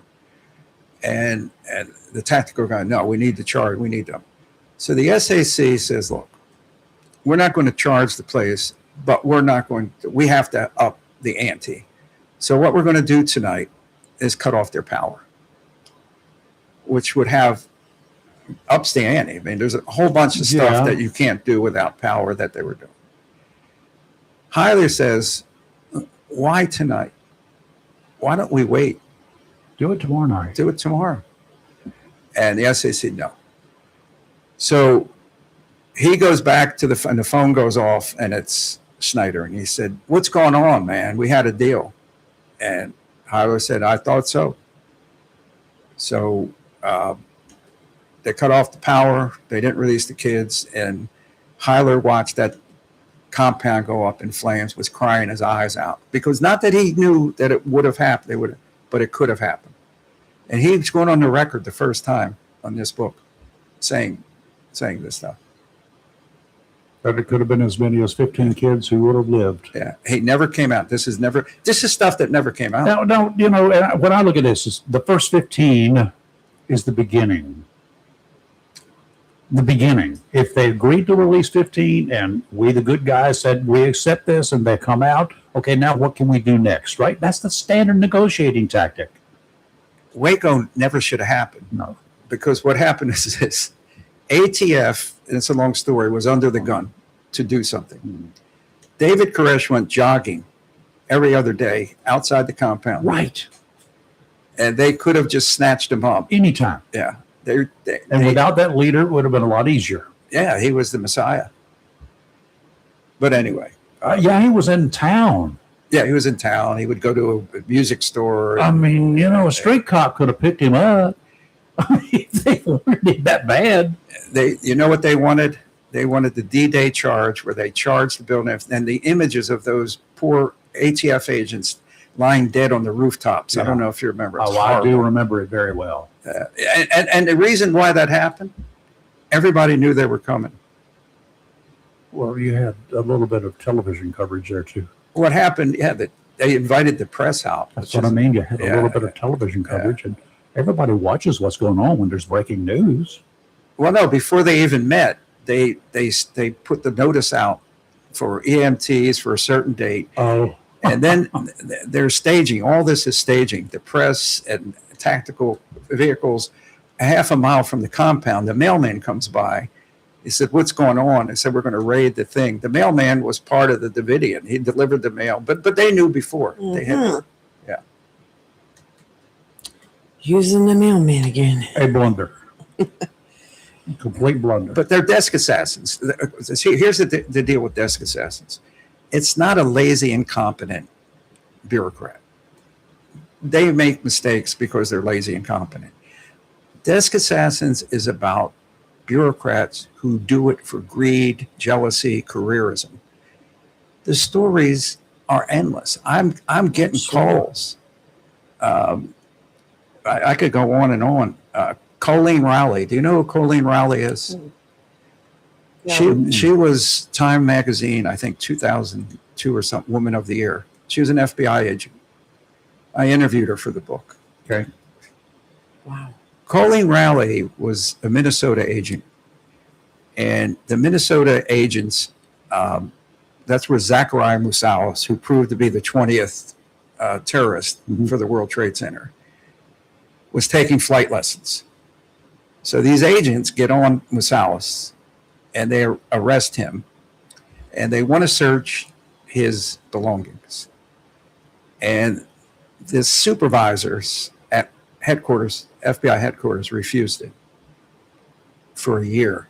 They were sending emails in. They finally sent emails saying, "We believe terrorists are going to fly jumbo jets into American skyscrapers.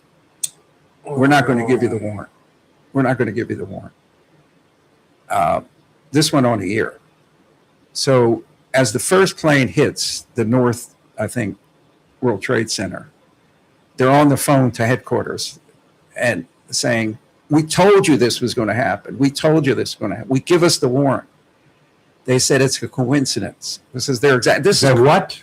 This is Colleen Rowley, who was tested in this book. Is coming out. This stuff's coming out, and they said it's a coincidence. When the second one hits, they gave the warrant, and they eventually got to search Musawas's belongings, which gave enough evidence to predict 9/11. All in desk assassins. Wow. Yeah. I can't wait for this book. Yeah, Have you finished it yet? which is a problem. I understand. He's got some people that are asking him, where's the book? No, I think it's as Steve calling. I'm going to be on the lookout for it. I definitely want to read this book. My publisher is a guy named Anthony Zaccardi, who was a former chief of Simon and Schuster. Right. He's published. Steve. He's published. Who's the FBI director? I can't think of his name. Zach Patel. Cash Patel. Cash Patel. He's published his book recently. And right. Anthony is old school New York. He says, "Where's the effing book, John?" So I'm like 3 months late. Anthony, I'm so sorry. It's coming. Well, you're in the middle of a move too. Anthony, give him a break. That's a bowel problem. Just I'm an old guy. I got a Give bowel him a problem. break, Give me a break. Anthony. I just had prostate surgery and See, cataract there you go. surgery. Yeah. And you also lost your mustache. All in the same day. Don't get him started on this. We got to call mustache. him. He's a friendly. So I don't care. Bring him on. Hey, Steve. hey, Steve. Good morning, Steve. It depends on if I've had my coffee or not. Have you had your coffee? I have, and I've even gone for my walk this morning. There you go. very Walk good. around the block. I'm all calm now. What's up, Steve? Hey, I was enjoying your guest this morning, as I have in the past. I spoke with you before, sir, and once again, thank you for all your service to this country throughout your life. I was listening to you this morning. You went into the Marines, is that correct, in 1967? You went in the Corps in 67, yes. Yes. I got you. That's been a while. You weren't even born, Steve. I had 2 years of college. Yeah. I was going to say, as a perspective, there are 3 people on this planet that call me Pawpaw, and that was 4 years before I was born. He's a grandpa now. Well, I don't know what to say. Yeah, you don't show your age. What I'm trying to say. But Steve, let me just sum it up like several people, including me, have said before. There are people that have done things the reason they're old is because they can do things, and you got to be careful around people like that. Well, and you know, I appreciate everyone who served in the military, mostly because I didn't never want to do it, and I'm so happy that they did. You know, and not to make light of that or make a joke about it, but seriously, I really appreciate that they did that. And he comes from a group of people that I particularly appreciate because they were the last ones that were told they had to do it. And Well, you didn't I have to don't do know it. if he volunteered or if he was drafted, but that was the last time that we had a group that, you know, were told they had to do it. And you know, take that with a grain of salt. I started working on base when I was 18 around the barracks, and they ran past us every day, and they got yelled at a lot. And I didn't even like to have to hear it for the 5 minutes it took them to run by me. I was like, I can only imagine them following me all day. You were working out there at the beach near the recon unit, right? Well, I was around the barracks a lot, and so they ran in and out of the barracks quite a bit. Yeah. And so I got to see that every morning, and they come by me hollering at, you know, those guys that weren't keeping up. And I knew that's who I would be. I would be one of those guys, you know. Steve doesn't like to be yelled at. I do not like to be yelled at, no sir, I don't. And I really appreciate, you know, the people who don't mind that. It's not that I didn't mind it. Yeah, the choice was We're that able or to not. tolerate it. Let me say we're able to tolerate it better than I. Yeah. And, yeah, but yeah, on that one. And one other note, I just heard you get out of here. I don't want to take up too much time. I heard you talking about during the pre-9/11, the reports that came into the FBI that just seemed to be followed up on. Yep. And every time I've heard about that from several different people, and every time I hear about that, you know, I know this isn't a cause and effect, and it's not just simple, but the optics of it is that the FBI was expending, you know, resources on trying to figure out who put a stain on a dress at a time that they were ignoring stuff that was really important. That seems like a failure in leadership. I don't know. I'm just a layman. That's a good point, and I go into that. The supervisory track is decision avoidance. They avoid making decisions because one bad decision when you're in that supervisory track, one poop bomb that goes off, you're derailed for a while or forever. So that's what happened in 9/11. The people at the radical fundamentalist unit were petrified of giving this warrant, a FISA warrant, Foreign Intelligence Surveillance Act, and they didn't get it. That's it. They're desk assassins. They made a decision that led to the deaths of 2,000 something people because they were worried about their career. Well, like I said, first impression is it's not a field decision because any field you're in, no matter what it is usually based in common sense. Common sense. There you go. That don't sound like a common sense decision. You know, but yeah, I always revert back to that. Think about that. You know, that man, that politics plays a big part in our failures a lot of times when it comes to stuff like that. Okay. Steve, we appreciate your call. And, Thank you, and by the sir. way, Steve, again, thank you for the call yesterday. You're welcome, guys. You're welcome. You know, we all just trying to get along. That's right. There you go. Get along, Steve. Be safe out there, son. Thanks, Steve. Y'all have a blessed day. You too. Bye. So, 3 months behind, so we have to wait at least 3 more months for this book? No. He's going to speed up. Well, he's got to move right now. Lori's got a lot of work to do. His wife. Anthony, I know you're not listening, but Anthony, call us. He can listen later because this is on for the next 30 days. I'm anxious for this Yeah. book now. I've got to read this book. it's got some other stuff. How about Ruby Ridge? Ruby Rich. That was a tremendous blunder, but it was. I think they went into it with. Ruby Rich. They were misinformed, were they not? Wasn't there a lot of failure communicated in that one? Here's the deal. The ATF started Waco Ruby Ridge. They got an informant first of all, this is northern Idaho. This guy, Randy Weaver, was a former Green Beret. Yeah. He's living off the grid up top of this ridge. And so many people do. And, Ridge. and they send this informant in to buy a sawed-off shotgun. Oh, whoopee. Yeah. So, You could have gone to Chicago on the south side. You could have gotten 40 of them. well, yeah, but we're talking northern. Everybody's got guns. They Right. hatchets, that, you know. So Randy Weaver, you know, does it, and he gives it to the informant. They go back to ATF. He didn't cut the weapon. It was still legal. They send him back in to cut it down, which is entrapment at that point. That's Uh-oh. entrapment. So anyway, that started the whole thing. And so Really? I here's hadn't heard that. Good here's the God. bottom line. You're gonna.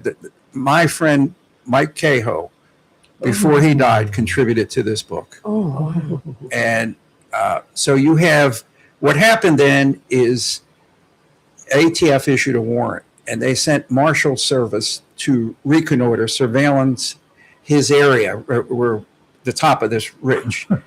And so Randy Weaver's son is with a friend of Randy Weaver, Right. Kevin Harris, and their dog. And they marshals come up and they see each other, and a gunfight ensues. They kill Randy Weaver's son, but the marshal, Egan, I think his name is, he's dead. And they even shot the dog. They killed it. But so you got a dead U.S. Marshal, you got a dead 15-year-old kid, right? Then things get totally out of hand. Mhm. ATF leaves, the FBI comes over to take over the hostage system, and somebody changes the deadly force policy from you can shoot to save your life or another's life of imminent danger, to shoot any adult holding a weapon, which you can't do that. Well, I'm in trouble. You can't do that. They did it. All right. So my friend, Mike Cahoe, was in headquarters. The deputy director, John Potts, the number 2 man, he's flying to Ruby Ridge to take over. He tells Mike Cahoe, you stay here, you handle logistics. He was a logistician. And Mike was a high-level guy, but he had a staff. He said, you make sure there's porta potties out there, that plane reservations for the thing, ammunition, whatever. That's what Mike did. So now you go back to Ruby Ridge, and he changes the deadly force policy. Somebody said. So now Randy Weaver comes out of the cabin with Kevin Harris, and they have weapons, but they're just holding them. They're not pointing them. Right. A helicopter comes by, so they run back towards the cabin. The FBI sniper shoots, misses. He has hit Kevin Harris. The bullet goes through and hits Randy Weaver's wife in the head, and she's holding the baby, their infant. 3 dead people: a U.S. Marshal and Randy, Mrs. Weaver, and their son. Dead. Right? Who goes to jail? Who goes to jail? who goes to jail? Who goes to jail? Got a dead marshal and 2 other dead people. Randy. No. No, Randy Weaver gets $3 million in wrongful death. And he splits it with Kevin Harris. What? They don't go, they get, the FBI had to pay him. It turned into such a cluster. The only person who went to jail was a person that never set foot on Ruby Ridge. It was my friend, Mike Cahoe. Really? Yeah. Mike Cahoe, before he died, and his family contributed to this book. And we'll tell for the first time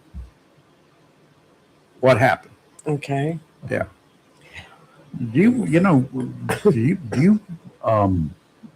I can help you with being on your 6 if you need some assistance wherever you go for a while. When this book comes out, you may need somebody backing you up. John's going to be on Fox News soon after this book comes out. I don't know, man. I'll be in court.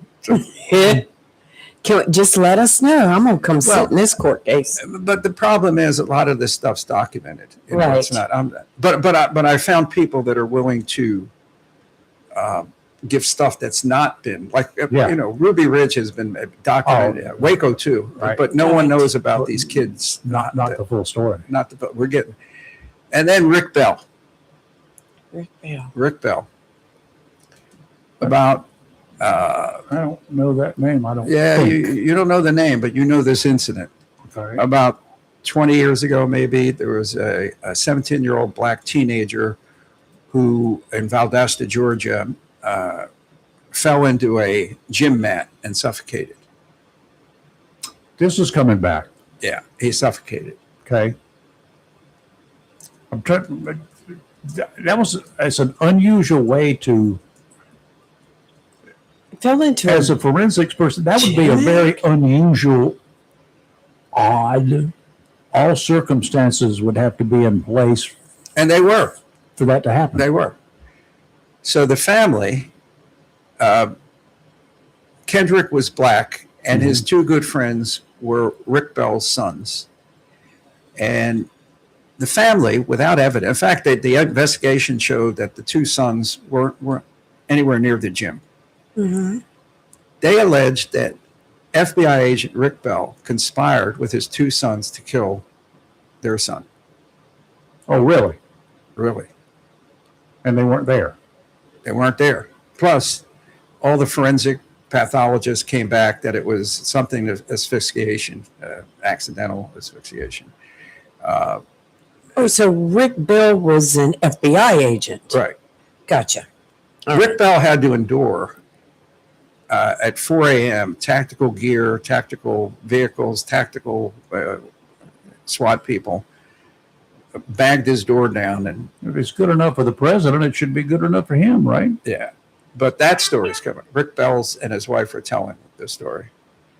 Okay, but all evidence pointed to it being exactly what it looked like, what it was. All the evidence. It's just a set of circumstances. It's very The kid, yeah, hard to accident. recreate them. Good I'm kid. sure. It's a good kid. Yeah.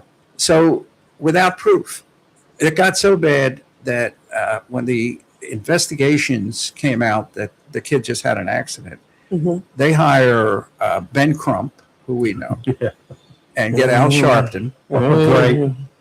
They actually at one He point should be dead by now. marched on the governor of Georgia to get her or him to get these people in jail. And nobody ever went to jail. Well, They had, but it gets a little dicey. I'm trying to think of what. First of all, we all know in murders, especially, you're looking for motive. You got to have some intent. Have to have some opportunities. None of that.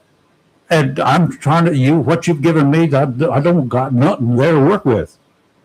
There have been so many investigations. Yeah, They hired their own forensic pathologist, and they're dime a dozen. It's okay. Well, Yeah, the second I can give autopsy. you one that I'm Oh, you see? looking at right now. A private eye that she's got a license in North Carolina and California. Well, you're watching this. They've got I'm this. looking at the second autopsy ordered by the family found evidence of blunt force trauma to the neck, leading them to allege foul play. But if he fell into the mat, I mean, I don't know how far he fell or Did he break whatever. his neck? Well, I think he couldn't breathe, but Asphyxiation. Okay. Asphyxiation, but yes. this has been going on, and they keep. There's no evidence to the point. This is what 12 years. How many years Yeah, ago? 2013 is when it happened. So 2013. 13 13 years. years, right? As of last month, they reopened the case. But what it gets dicey, and Rick Bell and his wife are going to tell the story for this book, is that the U.S. attorney was convinced in the district by Sharpton, I think, to open up a federal civil rights investigation. Really? Yeah. Which produced no evidence. Then there was a jurisdiction change. And I'm not going to go, this is, I want them to tell the story, but there has sex involved in it, and affairs and things, not between, Wow. Yeah. I got to read this. You right. got some good stuff coming out. I've Yeah. got it written down. I'm waiting for it. Yeah. I'm waiting for We it. got to have a read the book thing. Yeah. Well, I'm going to have to work out a deal where you can send me an autographed copy because all my books are autographed. No, we just take a trip. It's only Oh, 5 hours. There. okay, well, then we'll take a We trip. can do a 1 day there and back. Okay. There's no I'll be Yeah. back. I know I'm you going to. are. Okay. One other thing that I don't want to talk about, I can't, I'm giving up too much. There's probably like lawyers waiting outside right now. No, we got cameras everywhere. They don't show. Nobody has shown up on this property since you've been here. I know nothing. Just kidding. We put a monitor in here for. I know years or nothing. two. No, Sergeant Schultz. this is going to be, I can't wait for this book. That's going to be I know cool. nothing. I see Very nothing. cool. I hear no. I know nothing. Oh, no, we back you up. I'll say he told me everything. I told you. He told me everything. Yep. Oh, very good. So, anyway, getting back to when are you leaving our area? That's a secret. Sunday. Sunday. Well, it was a secret. Well, it's actually Monday, so it still is a secret. Not anymore. Okay. Probably it's next Thursday from good sources downtown that I've got. No, All right. Go with the flow on this one. Is it South wait for the Carolina Thursday. or Florida you're moving to? South Carolina. Okay. The other I've great heard ball. two different things and I wasn't sure, but he said you had said South Yeah, Carolina. I'm going to be like an hour and 20 minutes from my one daughter, or 2 hours from my sister, Oh, I think it's awesome. grandson. Yeah. Right. So there's he's got good reasons for going, not excuses. Oh, well, I can understand that 100%. And as we get older, we She went start. through a hurricane for her granddaughter. That's right. What's that? Yeah. I got stranded in a mountain during a hurricane from a Oh, granddaughter. did you? Yeah, we do what we need to do. She went to the mountains to see her granddaughter up at Appalachian State, and she goes up to the top of the mountain. She got a wind, I was a mile up. and they had a hurricane to come through called That's- Helene, That's when Oh, Helene bad. came and through. locked everything down. She Yeah. couldn't talk to anybody on the phone. How long were you? 2 days. Yeah. 2 days before the water receded enough that they could do a bypass around Boone and get out. So You know, I didn't realize that Greenville, South Carolina, is like 25 minutes from the mountains and stuff. It's like 45 minutes from Asheville. And- yes, yeah, yes, it's yes. close. Yeah. Yeah, no, we can take a trip. I don't up know there. whether he's still there or not, but I had a great sports director for her that worked for me. He's a Canadian, but he had his cards. So I hired him years ago, and he went down to WYFF there in Greenville. He was the single best sports guy I had ever hired. Why do I say that? Because most of them talked the game. He got hurt. He was on the New England team as a kicker. All right. And Well- the first season, he injured his leg, his ankle. He was out. When you go on your book tour, you're going to let us know so we can know when you come close enough. We can come see you. I'll come back here. Okay, I good. usually have them at Barnes & Noble, but Good. Because I'll definitely make sure my next book is the thing now. They're all signed to make sure I get it personalized. He just rubber stamps mine every time. Yeah, well, there's reasons for that. it was great being with Donnie Brasco for a few weeks. He was here. He came here for a while in I Jacksonville. wish we'd had him on. Well, we had him That's on so the air cool. one day by phone, I'd like to have him which in was here. a blast. That was a hoot. Yeah, he's 86. Is he getting around right now? I say 1939. What's that make A him? long time ago. 87. 87. Well, 87 this year sometime. Yeah, he looks the same. I mean, when we got together, it was like, old times. They sent us. What happened is, my last few years, due to all the undercover, the bureau sent me on this diplomatic something Mm-hmm. mission Oh. for 5 years. We went to Russia 4 or 5 times, Siberia, Estonia, Budapest. I mean, and Joe and I were like together for, anyway. We've had a lot of comments. People are thanking you for your service. David said, thank you for your service. Frank Rochelle said, tell them to stop by the Lazy Daisy bookstore.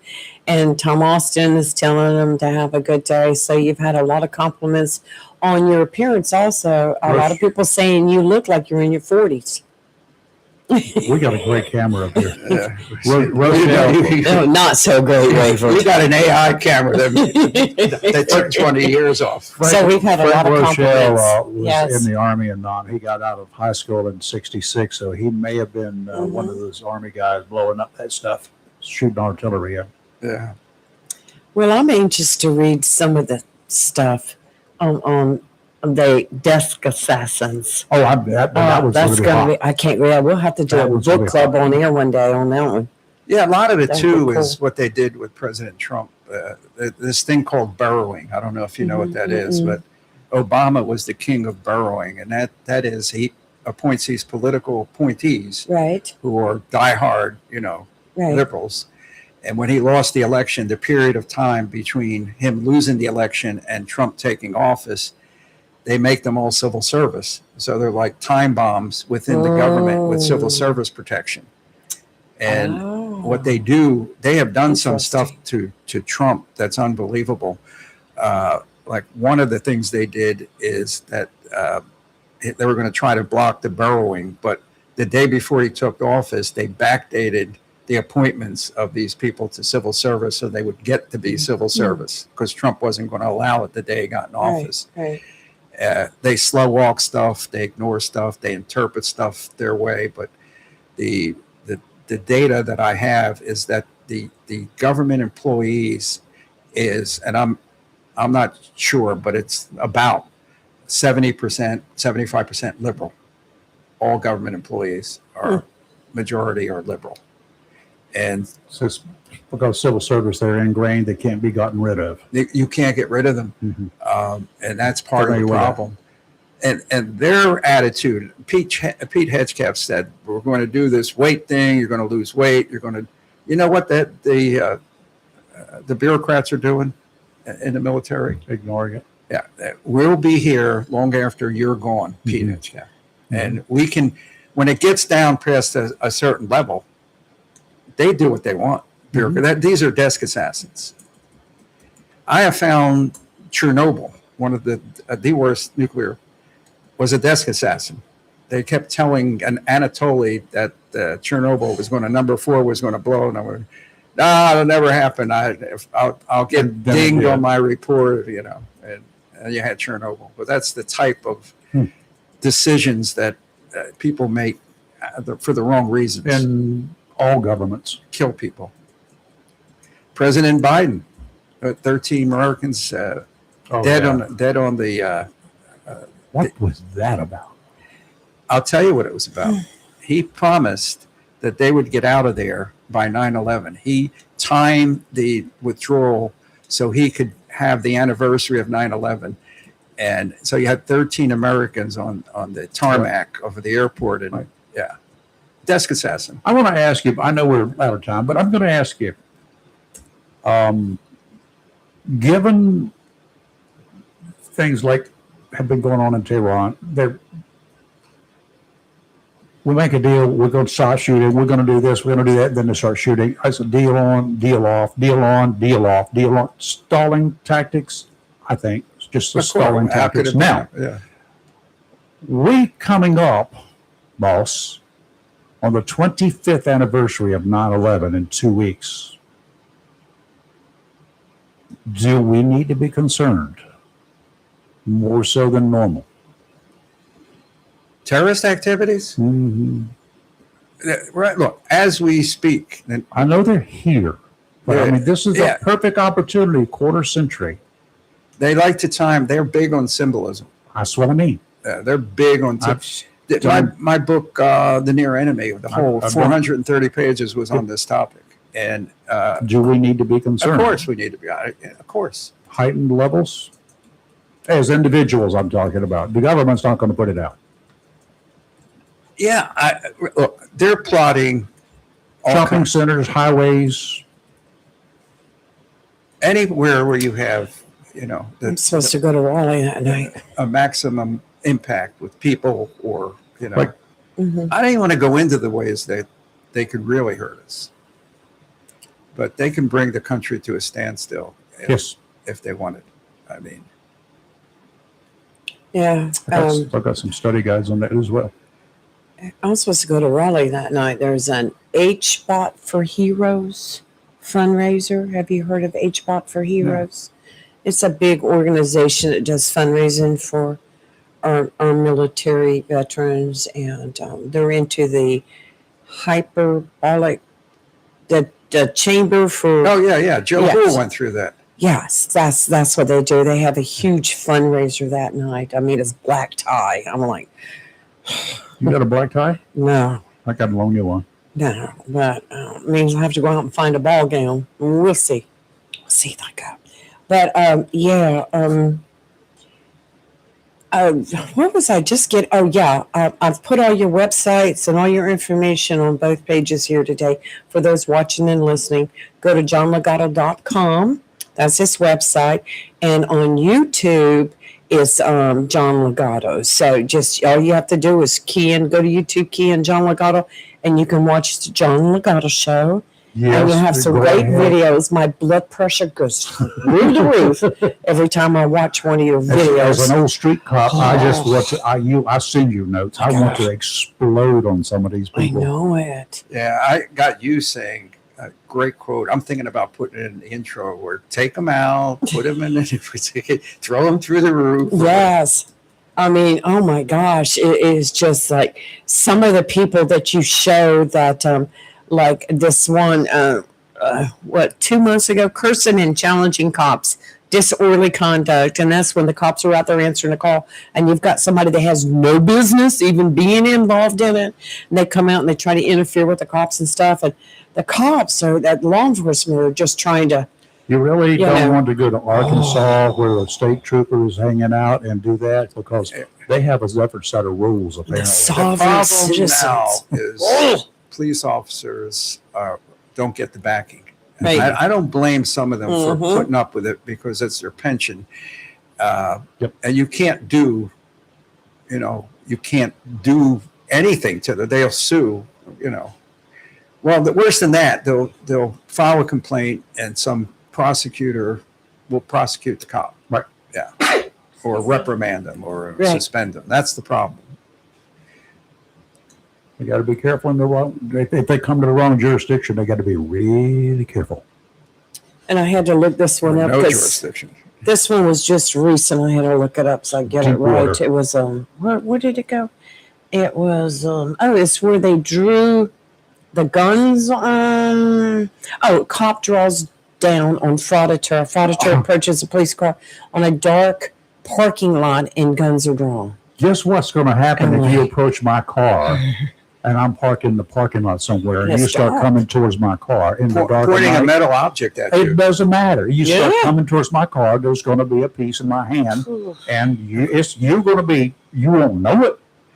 Well, and see, here's the deal. The police officers have at their disposal, their toolbox, safety issues like the pat down. You can pat down somebody. You can't search their pockets, but you can Intensive pat them pat down.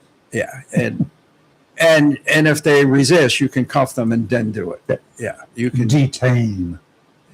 Well, Yeah, For for security those listening, purposes. go to the John Legato show on YouTube, and I'm telling you, Oh yeah. your blood pressure will go up watching these things that he's got on there about and- sovereign citizens and but- frauditors and. Who was it? Judge Roop said he had one sovereign citizen since he was Yeah. on the bench or something. Yes, Judge Roop, was in here last week and talking about, because we asked him, have you ever dealt with any? Because you keep it in our minds all the time with well, your they never videos. win a case, but the problem with sovereign citizen auditors or frauditors are just Right. in it for their performance art, street performance. Clickbait.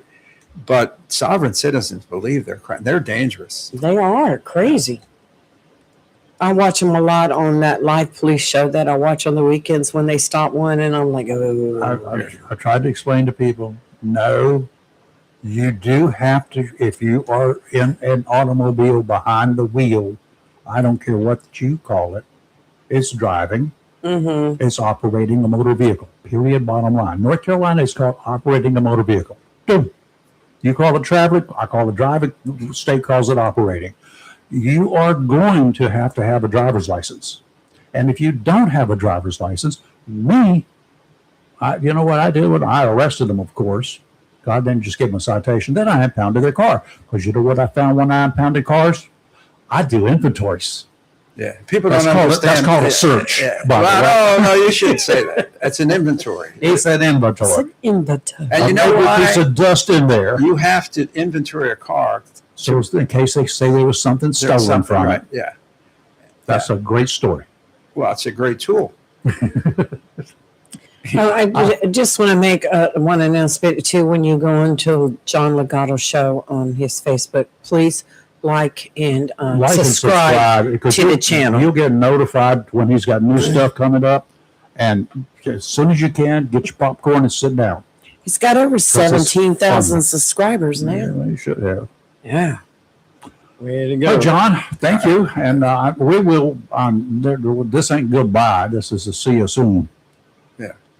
Because we're going to see you soon. Yeah, I love you. I have a difficult time leaving, but You know, this country is so small these days. You know, it used to be, it took me a day, a round trip to go from Jacksonville to Swansboro and back. I thought in the It's- old days that was a big trip. it's- There was nothing in between, number Yes. one. Yeah. It was a hard time. Living in Wilmington area, you go from Wilmington to Carolina Beach 15 miles away. It was like there's nothing but a wasteland in between. Used to be. Yeah. Today, no. It's just all one big happy family. so I'll be back. I will Hold you be to back. it. And Gonna hold you to it. I can find excuses to go to that neck of the woods. I got Right, relatives in right. Columbia.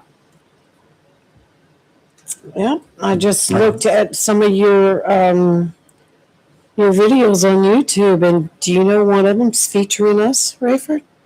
Reset. Yeah. Yeah. Yes. I was like, what? I thought I told you that. No. Well, you should have been paying attention to the videos. You tell me so much, and sometimes I just get lost in it all. But anyway, She ignores me. Yeah, I do. What's that? I ignore him Just a lot. like that. I She ignore him. ignores me a lot. Mm-hmm. What? Who? You're tough Yeah. to ignore. Yeah, a lot more comments here on the page. Tom was talking about unknown tourists that came across the border illegally, and all the Biden administration did was issue a binge warrant. Frank said, "You're correct. The Lejeune water contamination was because some civil servant redacted and changed test." And Davis says anything can happen with the important midterm. So he went political on that. Yeah. So These desk assassins could be so simple as a DMV. If they don't Absolutely. like your name, your attitude, they can make your life miserable. oh, For- heck yeah. Yeah. We know that. Not Yeah, just but- the DMV. But that's like a base desk assassin. Right. That somebody that just makes your life miserable, slow walk something on purpose, or loses something, or One letter, one digit screws up the whole works. Couldn't we all relate to that? Yes. Real easy. Yes. Want a VIN number? Wrong number. That's my blood pressure. Guess what happens? Yes. Oh my. Whew. Then there are those of us with dirty tricks. That's what I call karma. Oh, you got to tell him the story. Where's a cop when you need one? Oh, How many times you've said that? Where's a cop when you need one? It was one morning last week. I was coming into the studio and I was on Gum Branch and doing the speed limit along with everyone else. We're kind of all in a group where this vehicle was right on my bumper. And finally I started slowing down so he could get around me and give a break in the right lane. And he did. He got his break, but then he darted in front of me, darted in front of another car, come back and forth, darted in front of a gray pickup truck, which happened to be a ghost vehicle for the Jacksonville Police Department. And he lit the sky up with those blue lights. I was like, yes, yes. I had a chief in the next day, I think it was. I had to call him right away. And I said, you told her the story. Yes. I said, here's one thing you need to do. Lee's going to buy him a box of donuts. Yeah, yeah. That's my neighbor, too. Yeah, Yeah. but I think you really ought to change the tag on his vehicle.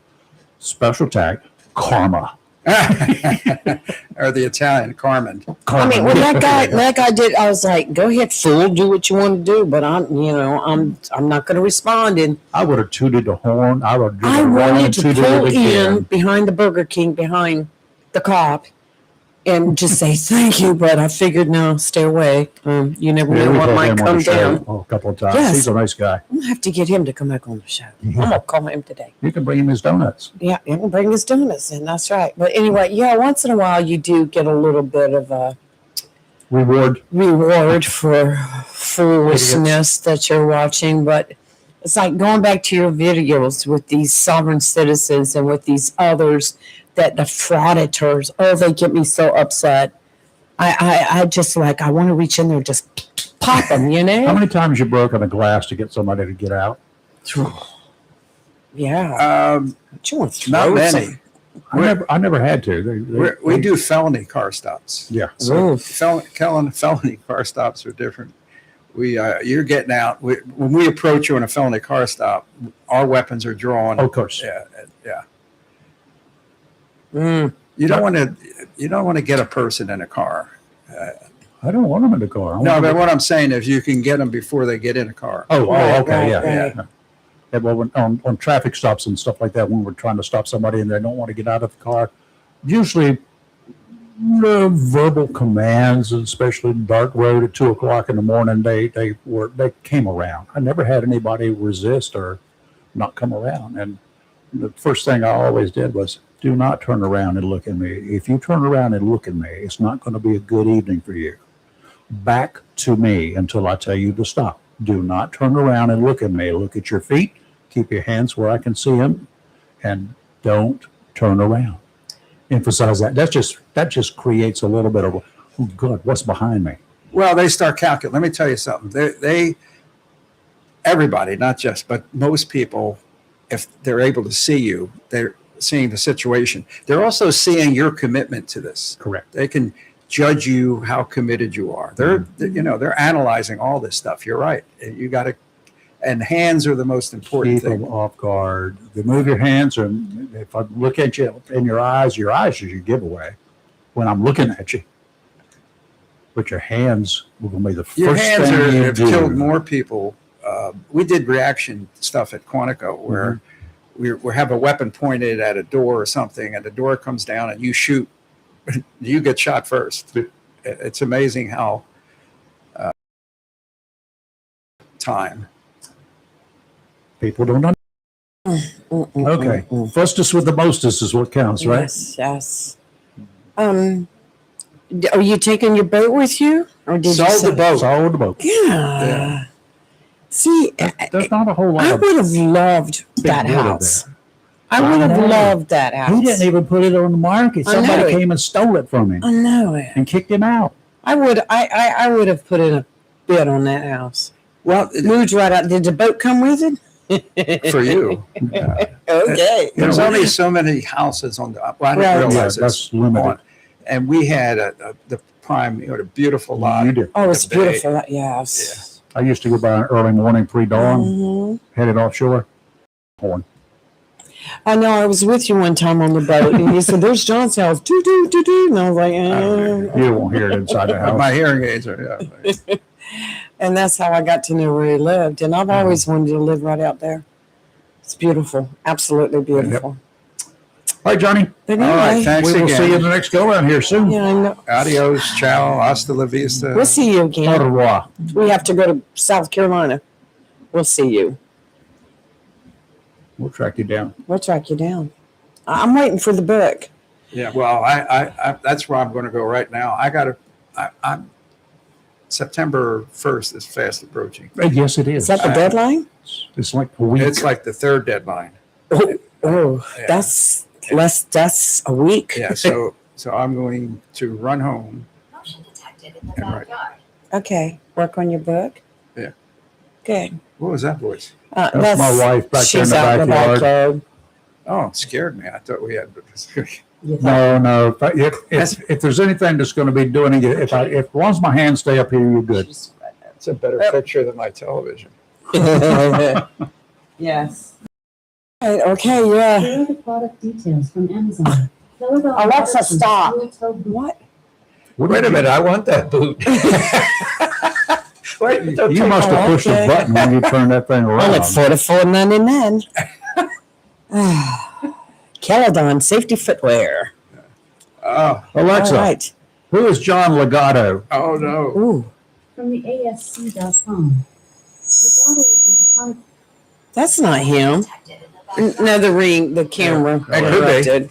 Anyway. All right, John, thank you, sir. We do appreciate Yes, it thank as you. always. And we will be seeing you obviously here. Yes, this is not a And, goodbye. I'm also 10 digits away from you by telephone. Just Right. hit the button and say bang. Thank you. We'll talk. All right. All right. It's not goodbye. It's see you later. Best to Lori, and we all got to get together whenever you come back up here sometime too. I know you're rushed, but when you Then when I back get the up here book out, sometime, if Anthony still he'll takes it, speaking to you, yeah, he's still, he will. yeah. He has no choice on this one. All right, John, you be safe. Yes, thank you. Thank you for coming in. Okay, folks, I hope you enjoyed it, and we did. And if you missed the first part of it, you can tune in again. All you got to do is rewind. Give it an hour or two to That's right. reload, but it'll be up there. That's right. John Legato, retired FBI Marine. Mm-hmm. He's not a former Marine. He's a Marine. Until he screws up, he'll be a Marine. When he screws up, he'll be an ex-Marine, right? And gets Okay. caught, that is. All right. Anyway, well, everyone be safe out there and expect we may have a few isolated, Yeah, we got Thunderstorms we got this it. afternoon. It'll be all right. We need some water. but at least it's not 115 We'll out. see you tomorrow. We got Dr. Rosemary Stein tomorrow morning. Doctor, So we'll yes. have to figure out what we're going to talk to her about. Right. You're live in Local Real Talk, where we're awake Never woke. and never going to be woke up. Bye. See ya.